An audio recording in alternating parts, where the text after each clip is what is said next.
saja yang akan kita bahas hari ini. Sebelum kita lanjut Healthy Talk kita dengan narasumber, dimohon kepada Ibu Audrey selaku Training Manager untuk memberikan sedikit sambutan kepada kita semua. Waktu dan tempat kami persilahkan. Baik, selamat pagi Pizza Hut. Apa kabar? Luar biasa. Luar biasa, fantastik. Yes. Ya, terima kasih Bapak Ibu yang sudah join di pagi hari ini dari Sabang sampai Merauke. Selamat pagi, Assalamualaikum warahmatullahi wabarakatuh. Waalaikumsalam warahmatullahi wabarakatuh. Salam sejahtera, Om Swastiastu, Namo Buddhaya, salam kebajikan, Sampurasun. Apa kabar? Saya yakin semuanya luar biasa. Pagi hari ini, Bapak Ibu, teman-teman, kembali lagi kita, Pizza Hut Indonesia, ya saya nggak bilang kami, tapi kita akan mengikuti bagian dari kampanye healthy lifestyle atau kampanye pola hidup sehat. Ya kalau Bapak Ibu kemarin Januari mengikuti, ada dua talk show yang kita lakukan sebagai pembuka dari kegiatan healthy lifestyle Pizza Hut Indonesia di 2022. Dan hari ini kita juga akan ada Healthy Talk. Nah, kenapa sih kita mengadakan Healthy Lifestyle? Saya coba bahas sedikit. Kita mengharapkan agar sobat Healthy Lifestyle Pizza Hut Indonesia yang kita singkat So Happy, atau karyawan Pizza Hut, PHR, PHD, HRSC, dan semua ya ada call center, paham mengapa harus punya gaya hidup sehat sehari-hari. Jadi kenapa sih gaya hidup kita harus sehat setiap hari? Kita berharap dengan mengikuti program-program ini, kita menjadi pribadi yang lebih sehat, lebih bahagia, dan membawa pengaruh positif untuk rekan kerja, nggak sampai di situ, juga keluarga, serta nih yang paling penting nih Bapak Ibu, terhindar dari penyakit kritis atau penyakit yang berkepanjangan. Mudah kita sehat, begitu menjelang pensiun kita sakit. Nah, ini yang kita harapkan tidak terjadi. Nah, melalui kegiatan hari ini di HRD mempersembahkan Healthy Talk dengan expertnya, ada Dr. Niko dan Dr. Pauline. Terima kasih, kami dari Pizza Hut mengucapkan terima kasih untuk kesediaannya Dr. Niko dan Dr. Pauline. Temanya suka nyeri lambung. Saya yakin jangankan Bapak Ibu, saya juga ya kadang-kadang nyeri lambung. Nah, mari kita kenali penyebab, bahaya, dan pencegahannya. Jadi Bapak Ibu, mari ikuti terus ya, kita punya website, kita punya sosial media yang akan men-sharingkan per tema. Jadi Februari, Maret, April kita akan membahas tentang kesehatan tubuh, yaitu diet, tapi bukan masalah biar kurus, tapi biar sehat. Itu saja pagi hari ini Pak Tirta tidak bisa join, tapi kami dari HRD mengharapkan Bapak Ibu terus stay tune mengikuti program-program healthy lifestyle. Salam sehat, salam health. Atas sambutan yang luar biasa. Baik teman-teman Sahabi, tanpa berlama-lama kita perkenalkan dua dokter ahli yang akan berbagi dengan kita di pagi hari ini. Dan jangan takut, teman-teman Sahabi nanti bisa bertanya kepada dokter ahli melalui kolom chat ya. Dan harus diberi tag pertanyaan tersebut ditujukan kepada dokter siapa. Baik, yang pertama ada Dr. Niko Darmindro, SPPD dengan spesialisasi penyakit dalam. Teman-teman So Happy, Dr. Niko lulusan Universitas Indonesia, jurusan spesialis penyakit dalam, dan saat ini masih aktif bekerja di 3 rumah sakit berbeda. Yang pertama ada di Rumah Sakit Ibu dan Anak Meslasih Medika, dan yang kedua Rumah Sakit Fatmawati, dan yang ketiga Rumah Sakit Hermina Bekasi. Baik, yang selanjutnya ada Dr. Pauline Endang Praptini, MS SPGK, dengan spesialisasi ahli gizi klinik. Teman-teman So Happy, Dr. Pauline beliau juga lulusan Universitas Indonesia dengan jurusan spesialis ahli gizi klinik. Nah, Dr. Pauline saat ini masih aktif bekerja di 2 rumah sakit. Yang pertama Rumah Sakit Fatmawati dan yang kedua di Rumah Sakit Puri Cinere. Selamat pagi Dr. Niko. Pagi, sehat selalu. Sehat selalu dok. Baik, selamat pagi Dr. Pauline. Selamat pagi. Baik, terima kasih sudah menyempatkan untuk hadir di pagi hari ini ya dok. Semoga sehat selalu ya. Teman-teman So Happy, sebelum mulai Healthy Talk dengan narasumber, kita ada video pendek terlebih dahulu nih. Mari kita saksikan videonya.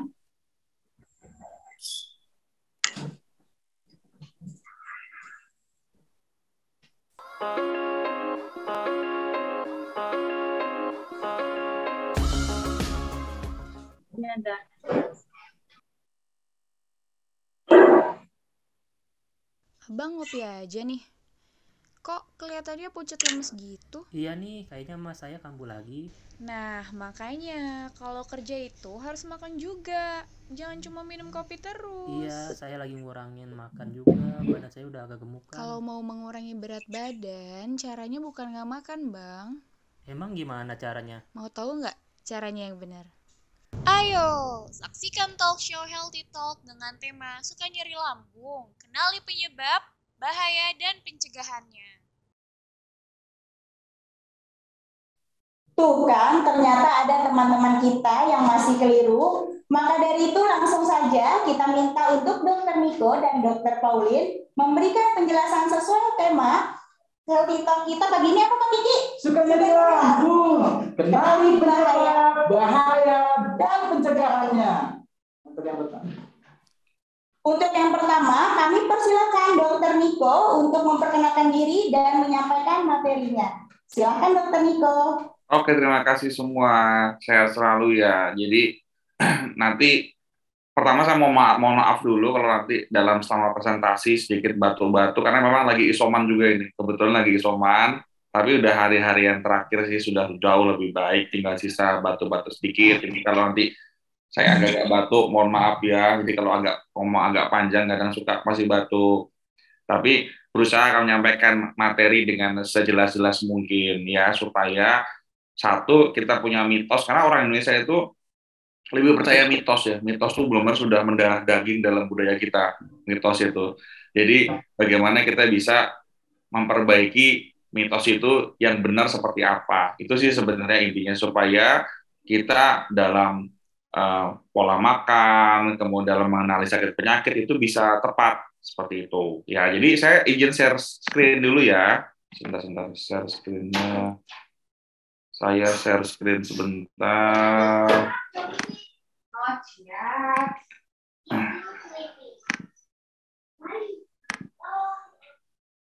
Sudah kelihatan, bisa dilihat screen saya? Ada Pak. Ada dong. Ya. Bentar ya.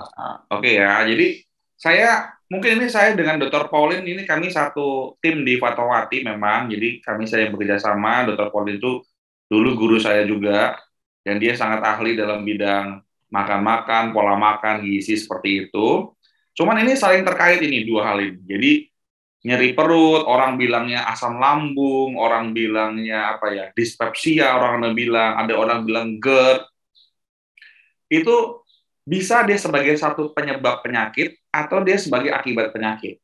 Seperti itu. Dan sangat terkait erat dengan pola makan. Jadi presentasi kami berdua mungkin tidak bisa dipisahkan, jadi satu kesatuan ya. Jadi satu kesatuan dalam memandang satu penyakit itu satu kesatuan. Jadi memang saling berkaitan. Kalau misalnya salah makan bisa nyeri perut sendiri juga bisa mengganggu pola makan dan sebagainya. Nah, kita ambil dulu pertama harus kita mengerti tentang abdominal pain atau kita orang Sundanya nyeri perut. Jadi nyeri perut itu sangat luas ya. Sebenarnya nyeri perut itu dibagi dua. Ini ada akut, ada kronik ya. Jadi ada akut sama kronik itu masalah waktu saja sih sebenarnya. Kalau akut misalnya saya tiba-tiba 1 jam kemudian tiba-tiba sakit perut yang sangat hebat. Sampai muntah-muntah, kemudian sampai pingsan mungkin segala macam. Atau kalau kronik itu misalnya kadang setiap pagi kok nggak enak, perutnya begah, mual, membaik sedikit, sore begitu lagi, besoknya begitu, terus sering begitu. Terus kadang kala makin parah, kemudian turun lagi. Jadi grafiknya ini saya gambar ya. Terus grafik kadang membaik, kadang naik, kadang membaik. Itu kronik, berjalan kronik. Jadi kalau kita ngomong bicara mengenai akut, sebenarnya banyak terkait sama kondisi bedah ya. Jadi kondisi yang perlu ditindakan terlaksana bedah. Misalnya contoh yang pertama paling sering adalah usus buntu, nyeri di perut kanan bawah. Itu nyerinya tiba-tiba sakit sekali, biasanya perlu bedah.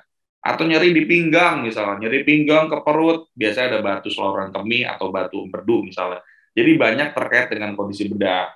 Tapi kalau nyerinya yang berjalan kronik, hati-hati. Kalau nyeri berjalan kronik, bisa memang satu penyakit, bisa juga dia hanya fungsional saja atau normal-normal saja. Jadi tidak terkait dengan kondisi penyakitnya, tapi terkait dengan apa? Terkait dengan, ini ada gambar otak ya. Jadi karena pencernaan dengan otak itu saling pengaruh sekali. Ya, jadi hati-hati juga kalau penyakit perut itu benar-benar memang ada masalah di perut, atau sebenarnya nggak ada masalah di perut, tapi terkait dengan pikiran. Itu bisa yang pertama. Ya. Nah, kalau kita mendeskripsikan sakit, jadi kalau bapak-bapak, ibu-ibu sakit perut, deskripsikan dulu kayak gimana sakit perutnya. Karena semua berbeda. Nah, kalau saya deskripsikan, paling gampang kita kenal satu filsuf ya, Socrates namanya. Ini cara kita menjelaskan sakit kita di mana. Pertama, S itu bahasa Inggrisnya site adalah tempat. Jadi pertama itu tempat. Di mana tempatnya? Ini perut kita bagi dengan 9 daerah. Kalau di kanan atas ini biasanya di sini tempatnya hati misalnya. Tempatnya hati, oh jangan-jangan hatinya bermasalah. Atau misalnya batu empedu seperti itu. Kalau di tengah sini, oh ini daerah lambung nih. Mungkin lambungnya yang bermasalah. Kalau di bawah kanan, oh ini usus buntu nih yang bermasalah. Kalau sebelah kiri, oh ini daerah usus besar nih bermasalah. Nah, atau misalnya, oh di tengah-tengah nih, oh di sini banyak nih, bisa usus kecil, bisa pankreas, di daerah mana pertama sakitnya? Itu yang penting. Pak, saya sakit di ulu hati atau di atas tengah. Oh, berarti jangan-jangan ini masalahnya di lambungnya nih. Ya, jadi jangan sampai salah. Yang kedua, apa yang perlu perhatikan? Yang kedua adalah onsetnya. Onset tuh kapan munculnya sakit itu? Munculnya bisa tiba-tiba, munculnya bisa bertahap, gradual, itu berbeda. Muncul yang tiba-tiba, ingat, jangan-jangan ada kondisi yang perlu tindakan nih, kalau yang muncul tiba-tiba. Tapi kalau munculnya bertahap, oh ini apa nih, normal apa tidak nih, nah harus dipantau. Berikutnya harus ke C, apa C? C itu karakteristik. Jadi nyeri itu bermacam-macam. Ada nyeri tumpul, seperti dipukul, atau nyeri tajam seperti di sayap, ya, atau nyerinya menjalar. Itu harus bisa bedakan. Oh sakitnya nggak menjalar, tumpul kayak begah, kayak ditimpa karung misalnya begitu. Jadi itu ada karakteristik nyeri yang harus kita kuasai. Yang keempat, R itu adalah radiating. Radiating itu menjalar kemana? Contohnya ya, kadang ada sakit di sini nih, di ulu hati, tapi dia menjalar sampai ke punggung belakang. Sakitnya di punggung, atau sakitnya di pundak. Tapi sebenarnya itu batu dikandung empedu, tapi nyerinya sampai ke pundak. Nah itu hati-hati. Ya, jadi bisa penjalaran nyeri. Jadi ada sakit tempat lain nggak yang menjalar? Oh, menjalar dok sampai ke sini, atau menjalar dok sampai ke paha. Nah, hati-hati. Nah, itu yang penting. Ya, jadi tempatnya, onsetnya, karakteristiknya gimana, menjalar kemana. Kemudian yang kelima adalah ada penyakit penyerta nggak? Misalnya saya sakit perut sampai muntah-muntah. Sakit perut sampai keringat dingin. Sakit perut sampai susah buang air besar. Ya, itu beda-beda ceritanya. Ya. Berikutnya timing. Timing ini kapan sakitnya dipengaruhi oleh apa? Misalnya habis makan sakitnya itu, atau sore saja, atau malam saja sakitnya dok, jam 2, jam 3 pagi. Nah itu sering kalau misalnya ada luka di lambung. Sakitnya jam 2, jam 3, menjelang subuh sakit sekali. Minum promah, minum lantai enakan sedikit. Nah, ini faktor yang memperberat. Oh, saya habis makan sakit. Sama setelah makan sakit. Sorry, habis makan atau sebelum makan sakitnya. Kalau habis makan sakit apa? Oh, mungkin lukanya di usus 12 jari. Nah, itu beda-beda pengaruhnya. Atau saya habis minum kopi selalu sakit, dok.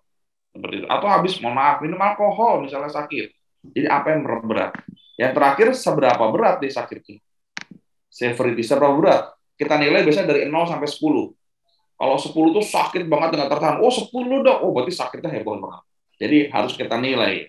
Jadi nggak cuma sakit di ulu hati, banyak sekali penyebabnya. Nah, saya pernah salah, saya pernah mendiagnosis ada pasien 2 minggu terus menerus nyeri ulu hati, ternyata jantung. Jadi beda sekali ya, ternyata jantung.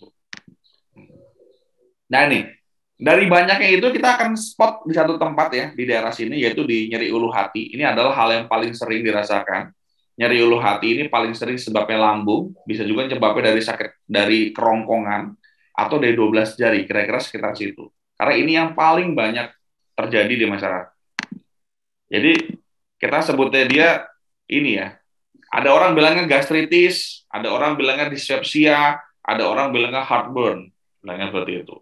Tapi sebenarnya itu di daerah lambung ya. Kalau gastritis, biasanya kita sudah lakukan endoskopi, ada peradangan terlihat, kita sebutnya gastritis. Kalau dyspepsia ini adalah tengah-tengahnya. Secara umum, segala sesuatu yang dibilang tidak nyaman di perut atau tidak nyaman di daerah ulu hati, kita sebut dyspepsia. Sakit lambung, ya, memang sakit lambung itu kan bahasa awamnya. Tapi kalau segala sesuatu yang tidak nyaman di ulu hati, di daerah yang tadi tengah atas itu, kita sebut dyspepsia. Ya. Jadi banyak nih, nyeri ulu hati itu bisa jantung juga, jadi harus kita sedikit, bisa batu empedu, bisa pankreas, bisa memang lambung itu sendiri. Memang paling banyak memang kondisinya di lambung, seperti itu. Apalagi kalau anak-anak muda ya di bawah 30-40 tahun itu biasanya daerah lambung. Kalau di atas 55 tahun, di atas 60 tahun dan nyeri ulu hati, kita harus hati-hati, harus waspada. Karena itu ada namanya alarm symptoms. Jadi umur di atas 55 tahun, ada nyeri ulu hati, kita harus waspada, mencari tahu sebabnya dari mana. Ada juga nyeri yang saya sebut, dok saya panas sampai ke kerongkongan dok, nah, itu sampai ke tenggorokan nih suka sakit gitu. Nah itu namanya nyeri reflux, nyeri kebalik. Jadi dari sini nyerinya sampai ke sini, sampai ke kadang ke gigi, sampai kadang ke telinga nyerinya. Jadi saking panasnya. Misal habis makan bakso, kemudian saking banyak yang makan bakso, habis makan bakso dulu panas sampai ke atas. Itu namanya reflux. Kita sebutnya nyeri balik ke atas. Jadi asam lambungnya itu naik dari sini masuk sampai ke kerongkongan. Seperti itu. Kembung. Nah, ini juga salah satu gejala ya. Gejalanya kembung, rasanya begah, kembung. Nah, itu salah satu gejala dyspepsia. Nah, ini dyspepsia itu sebenarnya adalah rasa sakit atau tidak nyaman yang berpusat di perut bagian atas. Kita harus bedakan dengan GERD. Para dengar GERD ya. GERD itu apa ya? Asam lambung naik. Itu sebabnya sebenarnya GERD. GERD itu asam lambung yang sampai ke kerongkongan. Jadi bedanya adalah kalau dyspepsia itu murni masalahnya di lambung. Kalau GERD, asam lambungnya naik sampai ke kerongkongan. Nanti kita akan bedakan habis ini. Jadi itu membedakan dulu. Jadi kapan kita sebut dia dyspepsia, kapan kita sebut GERD. Karena ini mempengaruhi nanti makanan apa yang boleh dimakan, bagaimana caranya itu berbeda. Jadi pastikan ini nyeri ulu hatinya GERD atau dyspepsia. Kalau GERD tuh namanya ada kayak mau muntah asam. Jadi asamnya naik sampai panas di dada tuh rasa panas sekali. Itu GERD. Biasa GERD ini sangat sulit sembuh dan orang bikin kadang depresi sampai cemas karena penyakit GERD ini. Nah, ini spektrumnya. Kalau kita bicara gastritis dyspepsia itu spektrumnya luas sekali. Bisa yang tanpa kelainan sama sekali normal, atau yang memang sampai ada sesuatu, misalnya kanker lambung. Jadi sangat bervariasi ya, antara normal satu sisi normal, satu sisi itu ada kanker lambung. Jadi bagaimana membedakannya dok? Memang ada namanya alarm symptoms itu. Jadi tanda-tanda bahaya tadi di atas 55 tahun, 60 tahun, atau mungkin ada muntah darah. Nah itu nanti itu lebih cenderung ke arah ke kanan, lebih ke kanker atau ada sesuatu yang lain. Tapi bisa juga dia normal sama sekali. Ingat tadi ya, kalau yang kronik, biasanya dia fungsional atau malah nggak ada gangguan. Ini saya ada sedikit penelitian ini saya lakukan sendiri, pasien-pasien saya endoskopi di Fatmawati, saya mengerjakan endoskopi di Fatmawati, saya coba teliti. Ternyata ada pasien di sini ya, kotak yang ini ya, dyspepsia. Jadi ada pasien datang dengan keluhan dyspepsia, itu paling banyak dia ternyata ada gastritis atau ada radang. Jadi kalau gastritis itu ketika endoskopi merah lambungnya, meradang. Jadi kalau sama yang misalnya kita ada luka di tangan, kemudian merah itu meradang. Tapi di lambung, sekarang bayangkan, kalau misalnya kita ada luka di tangan yang kemerahan, kita sentuh aja sakit kan? Kita sentuh itu sakit. Bayangkan sekarang di lambung merah, meradang, Sedangkan lambung nggak mungkin nggak kena apa-apa. Pasti kita minum, pasti kita makan, pasti itu akan sakit sekali. Ya, itu namanya gastritis. Bahkan ada yang lebih parahnya namanya erosif gastritis. Jadi sampai ada luka di lambungnya. Nggak cuma merah, tapi berkeroak di lambungnya. Itu hampir 40, total mungkin 70% yang dispepsia mengalami itu. Jadi ATP ada juga yang normal nih, 3% tuh normal, nggak ada masalah apa-apa. 6% ketemu ada tumor. Jadi memang spektrumnya sangat luas dispepsia ini. Yang harus kita memang kapan mesti ke dokter, kapan mesti berobat, kapan ini memang perlu endoskopi, ini tidak perlu endoskopi, seperti itu. Karena spektrumnya tadi sangat luas. Rata-rata dia ketemu gastritis sih. Bisa yang ringan, gastritisnya ringan sampai yang berat. Yang berat tuh sampai ada luka atau ada ulkus tersebut. Nah, ini sebenarnya kita membedakan 4 ini. Jadi kalau misalnya gejala-gejala yang sering timbul pada dispepsia itu 4 ini. Ya. Nah, yang paling sering dispepsia itu, ini ada kriteria dari Roma tentang fungsional dispepsia. Paling sering itu grup yang kena itu adalah grup di usia-usia 40-49 tahun. Dan memang rata-rata wanita lebih sering terkena dibandingkan dengan laki-laki. Jadi kalau wanita sering mengalami dispepsia dibandingkan laki-laki. Jadi kalau laki-laki ada dispepsia, kita harus cari tahu ini ada apa ya. Apakah dia memang tipe orang yang memang anxiety atau yang cemas atau orang yang sedikit ada depresi, karena laki-laki lebih jarang terus terang dibandingkan wanita. Jadi kalau wanita memang dari semua usia itu memang lebih sering terkena dispepsia dibandingkan laki-laki. Kadang ada yang berpikir terkait dengan hormonal juga bisa. Itu. Nah, sekarang tadi kita ngomongin tentang dispepsia, saya ngomongin tentang GERD. Jadi GERD itu sebenarnya prevalensi atau di Jakarta sendiri ada 13, kurang lebih ada penelitian tahun 2017 itu sekitar 13% orang itu terkena GERD. Jadi cukup banyak ya sakit GERD itu. Saya sendiri ini lakukan penelitian di daerah Cilincing. Jadi saya itu ke rumah sakit Cilincing, rumah sakit kecamatan di Cilincing. Jadi di sana selalu ngomong dispepsia gitu. Tapi kita harus bedakan kan mana dispepsia, mana GERD. Nah, semua pasien dispepsia itu saya coba kumpulkan yang ngeluh dispepsia, kemudian saya nilai dia GERD atau dispepsia. Ternyata hampir 50% orang yang datang dengan keluhan dispepsia sebenarnya GERD, bukan dispepsia. Ya, karena GERD itu sampai panas di dada, kemudian malam-malam itu sampai panas di dada sampai kerongkongan, seperti itu sangat mengganggu tidur sekali kalau GERD. Jadi memang prevalensi atau yang ditemukan GERD itu cukup tinggi pada pasien-pasien yang dispepsia. Jadi kalau yang pertama tadi ini pada pasien umum ya, jadi semua orang dicek ternyata 13% ada GERD. Tapi kalau khusus pasien yang mengeluh dispepsia atau mengeluh hati di atas, sebenarnya itu GERD. Karena itu hal yang berbeda. Nah, ini kalau GERD ya, ini gambarnya nih. Kalau ini yang normal nih, jadi antara kerongkongan sama lambung tuh ada pintu. Ya, jadi dia nggak bisa ke atas. Tapi kalau orang GERD, pintunya longgar, sehingga cairan lambung atau asam lambung itu bisa naik ke atas, bikin ada luka. Itulah terjadinya GERD. Nah, kalau lihat, ini asam-asam lambung ini yang hijau-hijau ini, dia bikin meradang di saluran kerongkongan. Jadi lukanya di sini kalau GERD. Ya, bedanya di sini. Ya, dibandingkan kalau dispepsia itu hanya di lambungnya saja. Jadi inilah membedakan GERD. Jadi di sininya longgar atau loose di sini, jaringan di sini loose, jadi mudah sekali naik seperti itu. Nah, ini kalau penyebab kita ngomong penyebabnya sebenarnya kalau kita banyak ya penyebabnya, tapi kalau saya sebenarnya yang paling sering memang 6 ini. Pertama, ya ini obat NSAID ini sebenarnya kalau gampang obat-obatan anti nyeri otot, pegel linu itu biasanya mengandung NSAID. Misalnya apa ya, asam mefenamat kalau paling sering, Konstan misalnya. Sorry saya menyebut merek. Itu salah satu obat yang NSAID ini kalau kita minum rutin, lambung kita bisa luka. Ya. Jadi kalau ada obat-obat jantung mengencer darah juga itu bisa bikin luka di lambung. Merokok jelas, merokok mempersulit penyembuhan karena ada luka. Alkohol jelas, ada namanya infeksi. Nah, ini menarik. Infeksi Helicobacter pylori. Jadi ternyata di dalam lambung kita tuh ada kuman, namanya kuman Helicobacter pylori. 50% orang itu punya kuman ini, cuman hanya mungkin 10-20% orang yang bisa terjadi penyakit. Dan biasanya ini terkait dengan hygiene segala macam dan terkait dengan daerah asal. Waktu saya sekolah dulu, saya lakukan penelitian Helicobacter pylori ini paling banyak dia pada orang etnis Batak, kemudian etnis Bugis, sama daerah timur. Itu banyak. Kalau orang Jawa itu hanya sekitar di bawah 5% ada infeksi H. pylori. Jadi kalau orang Chinese juga tinggi. Ini semua terkait mungkin dari bawaan dari daerah asal atau dari cara hidup, itu masing-masing masih cari tahu. Cuman yang memang yang tinggi, penelitian yang tinggi memang di etnis Batak, etnis Bugis, daerah Sulawesi, sama etnis Papua, daerah timur. Itu memang yang tinggi infeksi Helicobacter pylori. Jadi kalau ada nyeri-nyeri ulu hati, terus-menerus lambung sakit, kemudian etnis tertentu, kita bisa sarankan cek ini. Karena kalau begitu kasih antibiotik, membaik nih. Yang berikutnya yang terakhir stres. Nah ini makanan ya, ini makanan banyak dibahas sama Dr. Pauline.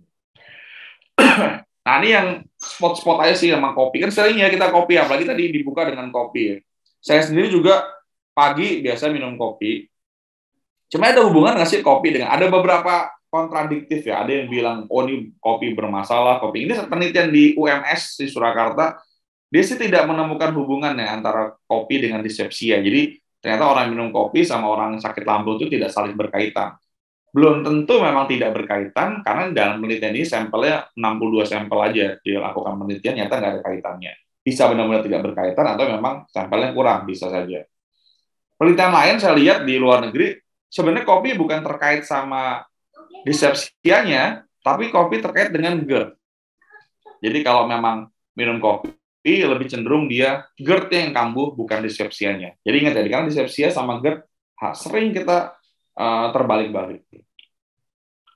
Yang berikutnya adalah stres. Benar nggak stres bikin masalah lambung? Oh, ini benar sekali. Jadi satu penelitian mengatakan bahwa kalau asam lambung ketika stres itu akan memicu salah satu hormon tertentu, hormon kortisol dibilangnya, itu bisa meningkatkan peningkatan produksi asam lambung. Karena asam lambung yang meningkat, sehingga resiko terjadinya dispepsia juga meningkat. Ya. Nah ini salah satu endoskopi, kita lihat sedikit ya. Mungkin bisa lihat. Jadi ini masuk ke lambung, endoskopi masuk ke lambung, kita lihat sedikit. Nah, kita lihat sebelah kanan ini. Ada luka ya, ada luka merah. Kita lihat ke bawah lagi, lukanya ntar makin jelas. Ya, makin jelas ya sebelah. Ya, ini dia. Ini GERD ya, lukanya makin jelas. Jadi bisa terjadi seperti ini di dalam lambung kita. Kalau lihat di sini, ini kemerahan sekali lambungnya. Ya, di daerah esopagusnya kemerahan jelas ya, merahnya bisa lihat jelas. Itu biasanya terjadi kalau terjadi dispepsia atau GERD. Tadi kalau GERD itu memang yang di kerongkongannya itu terjadi luka. Bisa seperti itu. Bayangkan kalau luka itu di tangan aja, kena sedikit aja sakit ya. Apalagi kalau luka itu ada di lambung yang terus-menerus kena makanan. Terus terapinya apa dok kalau begitu dok? Yang paling sering, yang paling umum orang minum itu antasida nih. Biasanya promah yang sering ya, Milanta, promah. Ini cukup baik dalam mengobati, dia OTC juga, jadi bisa dibeli secara bebas. Dia cepat menghilangkan gejala, tapi memang tidak menyembuhkan secara total. Tapi dia paling tidak membantu untuk mengurangi gejala saat itu. Nah, beberapa obat sering dikasih, dokter sering memberikan, mungkin beberapa orang di sini mungkin familiar dengan obat seperti omeprazol, lansoprazol, atau ranitidin, itu memang cukup familiar. Tapi kadang tidak cukup dengan obat ini saja. Perlu perubahan gaya hidup, makan. Beberapa pasien membutuhkan obat-obatan seperti anti-stres, anti-depresi, itu saking diperlukan. Karena dispepsia tadi seperti pertama kali kita sebut, sangat terkait, temenan sekali dia dengan otak, itu temenan banget. Jadi perut sama otak itu sangat temenan.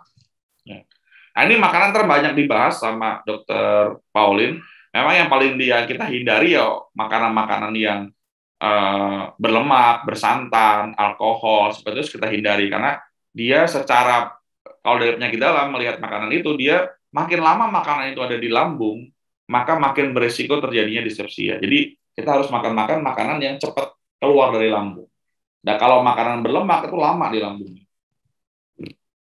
Nah, apa aja kita mesti berubah untuk, kalau tadi dispepsia ini GERD, turunkan berat badan, minimal 5-10 kilo sudah cukup untuk membantu mengurangi GERD. Makanan-makanan ini, fast food, yang itu juga dihindari, merokok di stop, ya kan? Nah, ini masalah posisi tidur ya. Kalau untuk GERD yang memang ada lambungnya kerasa sampai ke atas, posisi tidurnya harus tengah duduk. Karena kalau GERD itu memang secara anatomi sulit memang untuk disembuhkan, karena dia memang harus dioperasi kalau mau sembuh total. Tapi beberapa cara untuk menguranginya adalah dia posisi setengah duduk. Kemudian, nah ini yang penting lagi adalah jangan biasakan tidur habis makan langsung tidur. Kalau dulu saya ingat orang tua saya bilang, jangan langsung tidur habis makan, nanti jadi ular gitu. Sering saya pernah waktu, wah jangan tidur, nanti jadi ular kamu. Nah gitu pokoknya, jangan langsung sebenarnya itu mungkin apa ya, mitos-mitos zaman dulu sebenarnya benar, cuman mungkin penerapannya yang salah. Sebenarnya memang benar, jangan langsung tidur kita habis makan. Kenapa? Karena kalau dia GERD, dia akan mempengaruhi. Nah, kemudian jadi ada batasan, mungkin 2 atau 3 jam terakhir sebelum tidur malam sudah makan, tidak makan lagi. Ya, jaga berat badan, kemudian hindari makanan yang bisa memicu, nanti mungkin Dr. Pauline, tinggikan tempat tidur. Jadi posisi setengah duduk, supaya GERD-nya tidak kambuh. Mungkin itu cara-cara pencegahan. Berikutnya, nah, sekarang yang penting adalah sebenarnya kalau kita makan, ya kita yang makan itu sebenarnya mulut kita atau memang otak kita. Itu sih mungkin dari saya. Ya, terima kasih. Mungkin tadi lanjut teman Dr. Pauline.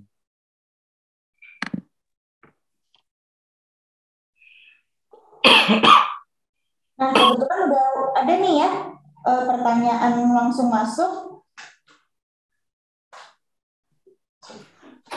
Ya, gimana? Dari Neni dan Edi. Boleh bertanya langsung. Untuk Neni dan Adi boleh bertanya langsung dengan Dr. Niko, silakan. Halo, ya gimana? Halo, selamat pagi, Dok. Halo, pagi. Dok, bagaimana nih kalau seandainya terjadinya sakit nyeri di lambung itu, kalau seandainya terjadinya stres, apa yang harus dilakukan? Terus yang kedua, sampai kerasa mengganggu nih di tenggorokan gitu. Di kerongkongannya sakit sampai panas gitu pada saat tidur sih utamanya. Oke, jadi ada 2 nih pertanyaannya. Jadi sebenarnya kalau yang mungkin Bapak alami, tadi mungkin karena GERD ya Pak ya, jadi memang sampai lambung sampai ke atas. Kalau tata laksana yang pertama kali yang dikerjakan memang obat-obat tadi antasida yang pertama kali bisa mengatasi dalam waktu itu ya. Jadi begitu minum antasida dia akan memang seperti iklannya bilang ya, cepat sekali mengatasi nyeri ulu hati. Itu kan iklannya kurang lebih ya, iklan Promax. Itu memang benar. Jadi memang begitu minum langsung baik, cuman dia itu sifatnya hanya melapisi kemudian hilang. Jadi cepat itu juga dia akan kambuh lagi. Nah, jadi memang kalau GERD itu harus dengan obat-obatan minimal ya omeprazol atau lansoprazol jangka panjang, bisa 6 sampai 8 minggu continue minum terus untuk menyembuhkan. Kemudian kalau GERD nggak cukup obat, Pak, memang harus dengan modifikasi gaya hidup seperti tadi. Dia selalu timbulnya malam hari. Jadi malam memang posisi bantal harus 2 atau 3 bantal. Posisi dibuat setengah duduk. Itu memang wajib seperti itu. Dan tadi makan tidak boleh dengan waktu tidur. Nah, kalau kaitan sama stres gimana? Gampang sih, Pak. Cuti, Pak. Cuti, kemudian liburan. Healing. Kalau bahasa Jakselnya healing ya, healing moment ya. Nice, Bu Nining, benar sekali. Ya, memang itu terkait dengan stres, nggak bisa enggak. Memang bagaimana mengatasi stres? Karena stres itu kan bisa kita ketahui, sadari atau tidak. Yang bahaya kalau tidak kita sadari, ternyata kita ada stres. Nah, kalau yang kita sadari, oh memang lagi beban tinggi atau segala macam, memang kita harus ambil waktu istirahat sejenak sih. Itu yang penting. Kalau enggak, pasti akan kambuh. Cuman jangan terus-terusan cuti dengan alasan lambungnya sakit. Memang harus dibuktikan juga, memang bener kan ini terkait sama itu. Gitu. Ya, seperti itu ya. Baik. Siap, terima kasih, Dok. Baik, untuk pertanyaan kedua nih, Dok. Ada dari Ade Idam. Boleh untuk Ade Idam langsung berbicara langsung dengan Dokter Niko-nya? Silakan. Ya. Halo. Selamat pagi, Dokter Niko. Halo. Ya, saya Ade dari Makassar. Ya. Tadi dokter sempat bahas bahwa ada beberapa suku ya yang bisa mengalami GERD tadi yang. Ya, saya dari Makassar, kebetulan sukunya Bugis ya. Sekalian aja juga, Dok. Jadi kalau misalkan asam lambung naik itu selain nyeri ulu hati ya, nah itu terkadang saya, Dok, mengalami yang namanya sendawa berlebihan bahkan bisa sampai muntah. Nah, memang sudah pernah ke dokter, dinyatakan itu bahwa saya GERD, Dok. Nah, kalau misalkan bisa sampai berlebihan seperti itu, selain minum obat, apalagi dok yang bisa saya lakukan seperti itu dok? Nah, menarik nih Bu. Jadi itu kalau tadi kan berdasarkan penelitian memang ya, suku-suku Bugis. Kalau misalnya memang terkait dengan susu itu, biasanya kita sarankan cek Helicobacter pylori. Jadi itu ada di Prodia, di Pramita, di laboratorium di rumah sakit biasanya ada. Nanti kita alatnya itu dengan cara kita ada minum obat dulu, kemudian kita akan menghirup nafas dan buang nafasnya itu akan terdeteksi ada Helicobacter pylori. Kalau emang ada kuman Helicobacter pylori harus diterapi. Karena kalau enggak keluhan itu belching itu kan kayak belching, sendawa terus itu akan terus-terusan muncul memang. Jadi nggak membaik. Jadi kalau pada pasien yang memang dispepsia fungsional, ini kan mungkin dispepsia fungsional karena nggak ada muntah darah segala macam, itu memang paling bagus kalau memang sesuai, memang ada faktor resiko dari terkait sama genetik dan suku, kita cek UBT atau Helicobacter pylori itu. Ya, jadi cek dulu. Nah, kalau untuk cek Helicobacter pylori itu kita mesti stop omeprazol dulu selama 2 minggu. Jadi nggak boleh minum omeprazol 2 minggu. Periksa, kalau positif kita obati. Nah, dengan obati itu maka frekuensinya akan berkurang sakitnya. Itu sih. Jadi dok, mungkin maaf dok, kalau yang bakteri itu penyebabnya karena apa ya dok? Kalau penyebabnya itu susah. Karena dia bisa dari hygiene, dari air, bisa dari minuman, makanan, itu bisa seperti itu. Dan seperti itu memang di satu distrik tertentu sih. Yang menarik, salah satu penelitian di Malaysia, dia ada 3 suku tuh kalau nggak salah, ada suku India, China, sama suku Melayu sendiri. Melayunya rendah, tapi India tinggi. Nah, terkait diperkirakan dulu dia membawa kuman itu dari India, dibawa ke ini dan kemudian dibentuk komunitas baru India di sana, dan itu ternyata tinggi juga. Gitu. Jadi itu memang terkait. Sama seperti orang Bugis, satu penelitian saya di Cilincing, di situ banyak orang Bugis jadi nelayan.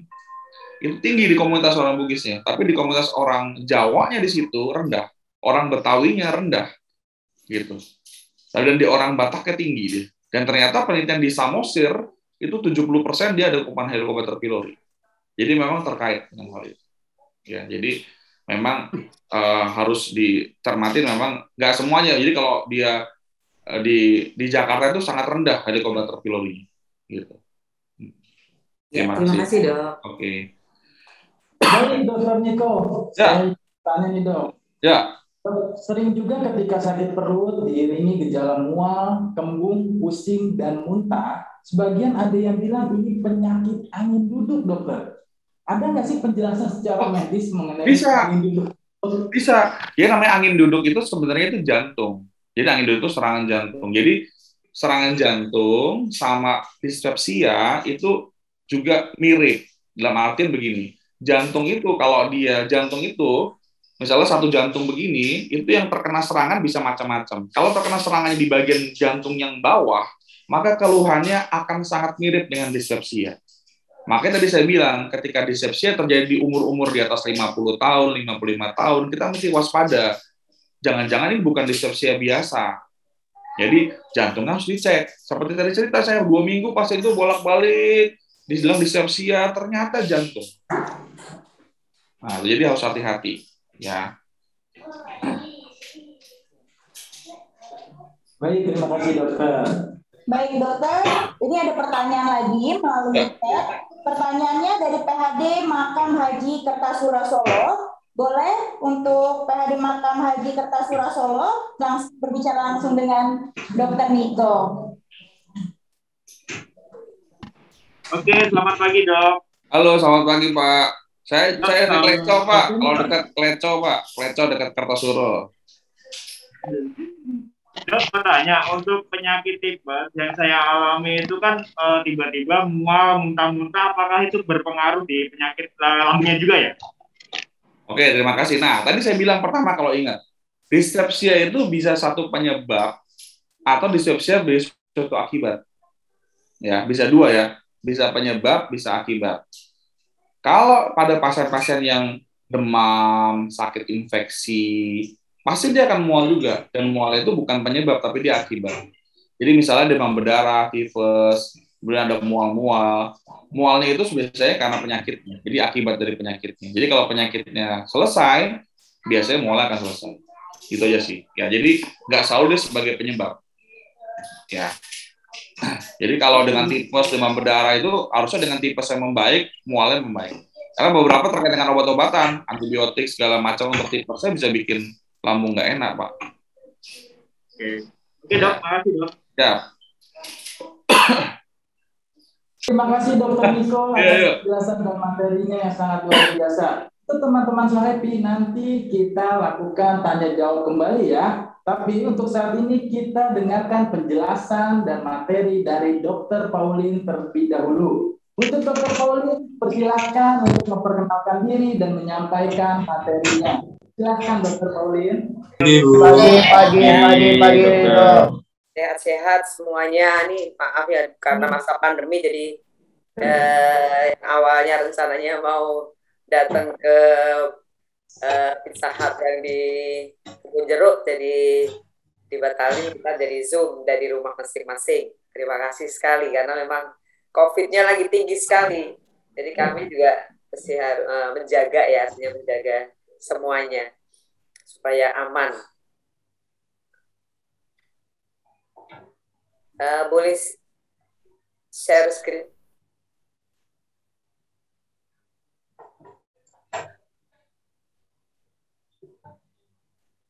Terima kasih. Untuk materi saya memang berkaitan dengan pola makan ya, hidup sehat dan bugar dengan pola makan sehat. Slide bisa dibantu.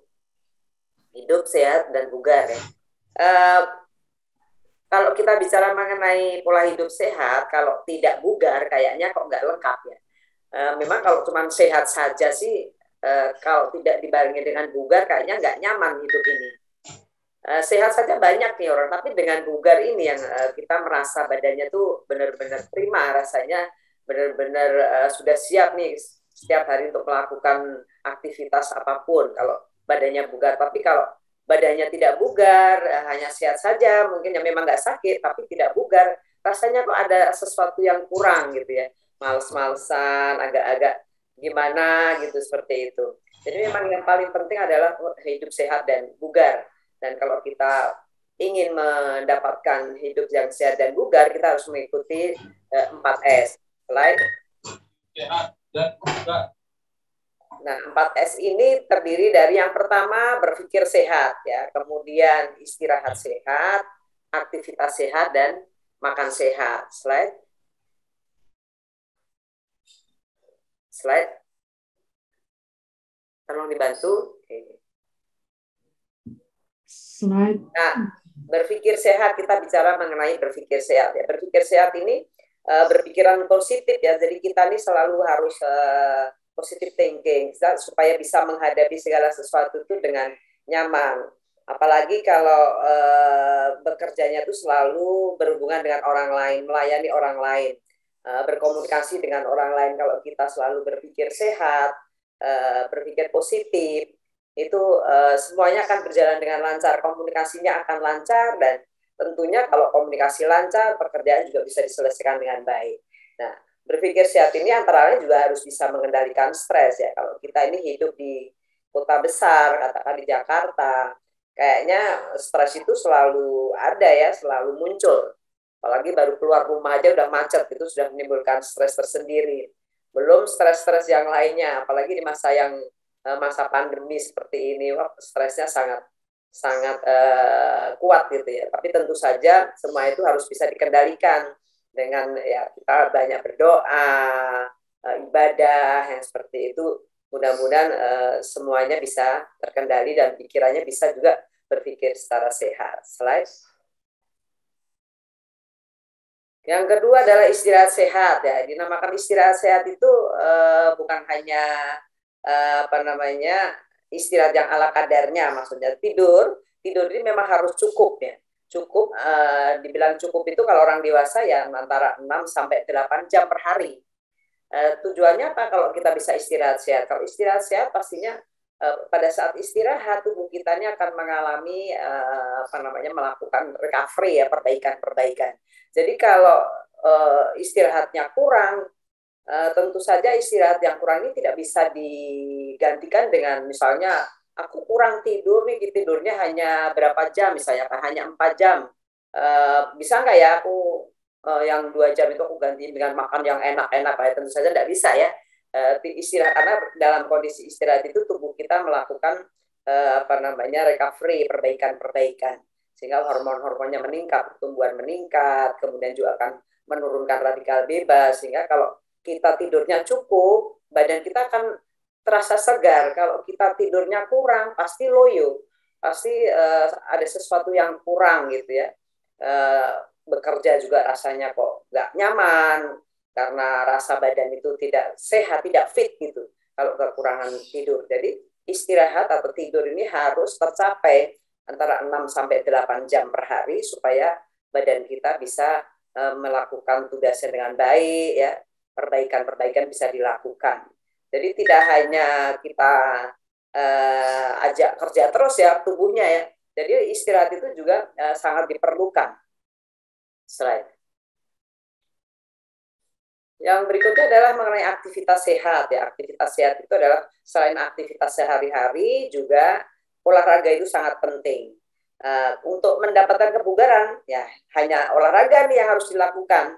Olahraga itu tentu saja olahraga yang terukur ya, yang terukur. Jadi tidak olahraga yang asal-asalan.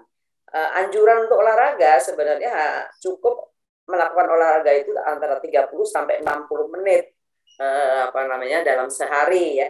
Jadi tidak perlu olahraga itu misalnya biasanya tuh yang saya perhatikan tuh banyak orang yang melakukan olahraga, apalagi anak-anak muda ya. Anak-anak muda itu mungkin ada kelompok-kelompok futsal seperti itu. Itu bisa olahraganya bisa sampai berjam-jam, 2 jam.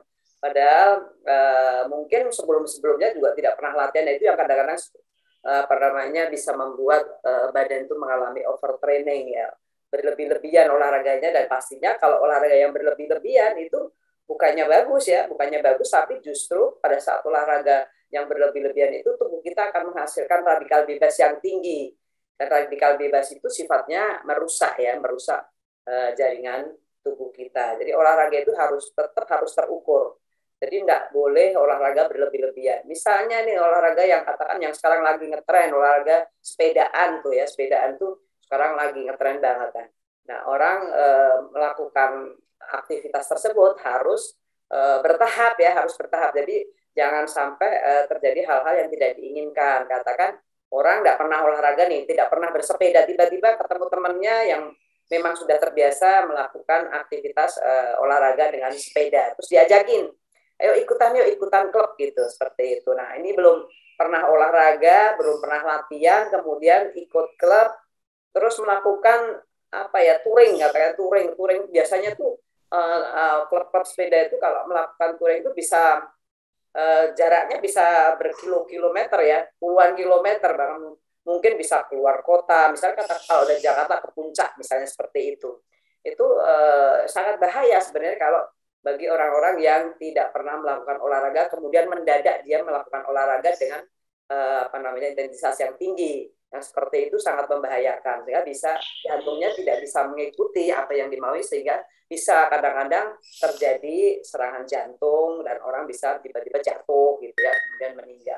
Dan itu sangat membahayakan sekali. Jadi olahraga harus terukur. Jadi tidak boleh olahraga itu sembarangan. Cukup 30 sampai 60 menit sehari, dan itu pun harus dilakukan secara bertahap. Apabila belum pernah melakukan olahraga, lakukan olahraga secara bertahap. Katakan 10 menit dulu, besok mungkin akan meningkat sehingga bisa mencapai target yang diinginkan. Kemudian makan sehat ya. Makan sehat itu kita harus ngikutin 3J. Kita lihat lagi 3J itu apa? 3J itu terdiri dari jadwal makan, dari jumlah makanan, dan jenis makanan yang dikonsumsi. Jadwal makanan, slide. Nah, jadwal makan ini sebaiknya memang kita mengkonsumsi makanan itu secara teratur ya. Biasanya kita selalu menganjurkan makan itu dalam sehari dibagi menjadi 5 sampai 6 kali makan ya. Yang terdiri dari 3 kali makan utama dan 2 sampai 3 kali makan selingan. Biasanya 6 kali itu diberikan pada penyandang diabetes, biasanya seperti itu. Memang sebaiknya kita makan itu tidak bisa makan hanya katakan makan sekali, kemudian lainnya cemilan-cemilan. Nah, biasanya kalau Orang-orang yang makan seperti itu akan setiap kali makan itu biasanya porsinya itu akan porsi besar, kemudian yang dikonsumsi juga sebagian besar adalah karbohidrat, dan tentu saja kalau kita mengkonsumsi makanan dalam porsi besar itu dalam mencerna pastinya lambung juga akan bekerja keras ya, lambungnya akan bekerja keras untuk mencerna makanan, kemudian juga organ-organ yang lain yang diperlukan, misalnya pankreasnya dia butuh hormon yang tinggi, kemudian butuh enzim-enzim yang banyak untuk mencerna makanan, sehingga semua itu akan bekerja dengan berat gitu ya.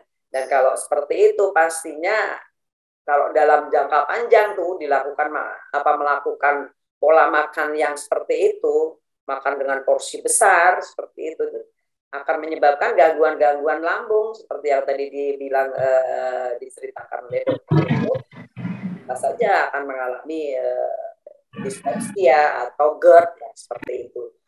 Sebaiknya memang makan itu porsi kecil tapi sering. Kenapa begitu? Karena kalau kita mengkonsumsi porsi kecil tapi sering, jelas kita akan menjaga supaya lambung kita itu bekerja tidak berat ya, bekerja ringan, sehingga juga akan menyebabkan lebih awet kalau kita ini memperingan kerja dari organ-organ kita. Sel-selnya sudah pasti tubuh kita akan mengalami perbaikan-perbaikan kalau sedang dalam kondisi yang tidak sehat. Slide boleh. Nah, kalau kita nih makan yang tidak seimbang gitu ya, makan yang tidak seimbang itu jumlah masuk itu lebih besar dari jumlah yang keluar, sudah pasti makanan-makanan tersebut akan banyak disimpan ya, karena jumlah yang masuk yang dikonsumsi itu dengan yang keluar itu yang dipergunakan untuk pembentukan energi itu lebih banyak yang masuk. Misalnya contohnya nih, orang-orang yang bekerjanya hanya duduk saja, dia tidak yang mobile ya, yang wirawiri mobile, nah seperti itu. Tapi makannya dia lebih banyak tuh, makannya banyak gitu. Jadi energi itu tidak dipergunakan untuk bergerak, tidak dikeluarkan untuk bergerak, beraktivitas yang seperti itu, apalagi tidak pernah berolahraga. Ya pastinya makanan yang dikonsumsi itu akan selalu disimpan, dan pada akhirnya kita tidak terasa berat badannya akan meningkat terus sehingga tanpa disadari sudah mengalami keluhan-keluhan, misalnya waduh lututnya sudah mulai sakit nih, kalau sholat sudah tidak bisa rukuk lagi seperti itu karena lututnya tidak bisa nahan berat badan. Kemudian juga biasanya sudah mengalami gangguan-gangguan metabolisme seperti itu, ada keluhan-keluhan yang lainnya sudah mulai muncul. Nah seperti ini yang harus diwaspadai supaya tidak makan berlebih-lebihan sehingga tidak akan menyebabkan munculnya berbagai macam penyakit. Slide.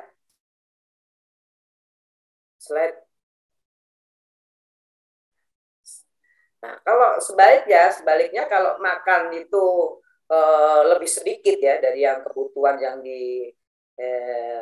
dianjurkan, itu tentu saja badan kita juga akan mengalami ketidakseimbangan ya, karena jumlah yang masuk itu lebih sedikit dari energi yang dikeluarkan, sudah pasti akan mengalami defisit ya, Kalau tubuh mengalami defisit energi, sudah pasti energi yang dipergunakan itu akan membongkar simpanan yang ada di dalam tubuh kita, sehingga tanpa kita sadari kok berat badannya semakin lama semakin turun ya. Nah, kalau berat badannya semakin turun, kemudian dinilai ternyata dia sudah masuk ke malnutrisi, nah pastinya juga tidak akan sehat ya kalau sudah mengalami malnutrisi, karena akan lebih mudah penyakit-penyakit infeksi itu masuk.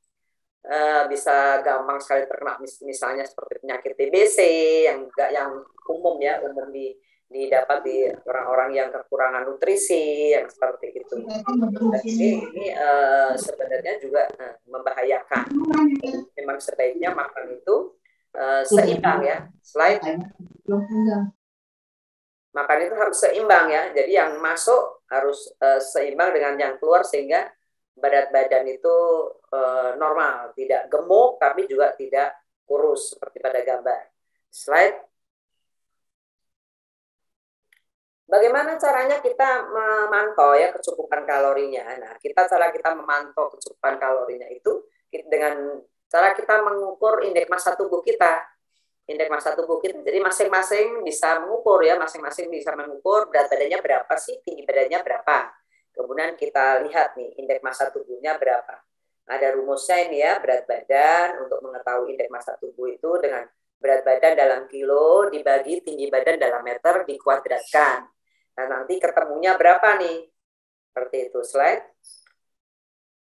Nah, kalau kita lihat ketemunya dari indeks massa tubuh tadi, kalau ketemunya itu 18,5 sampai 22,9 itu normal ya. Indeks massa tubuhnya normal, bagus seperti itu. Tapi kalau indeks massa tubuhnya itu kurang dari 18,5 berarti dia sudah masuk kurus nih.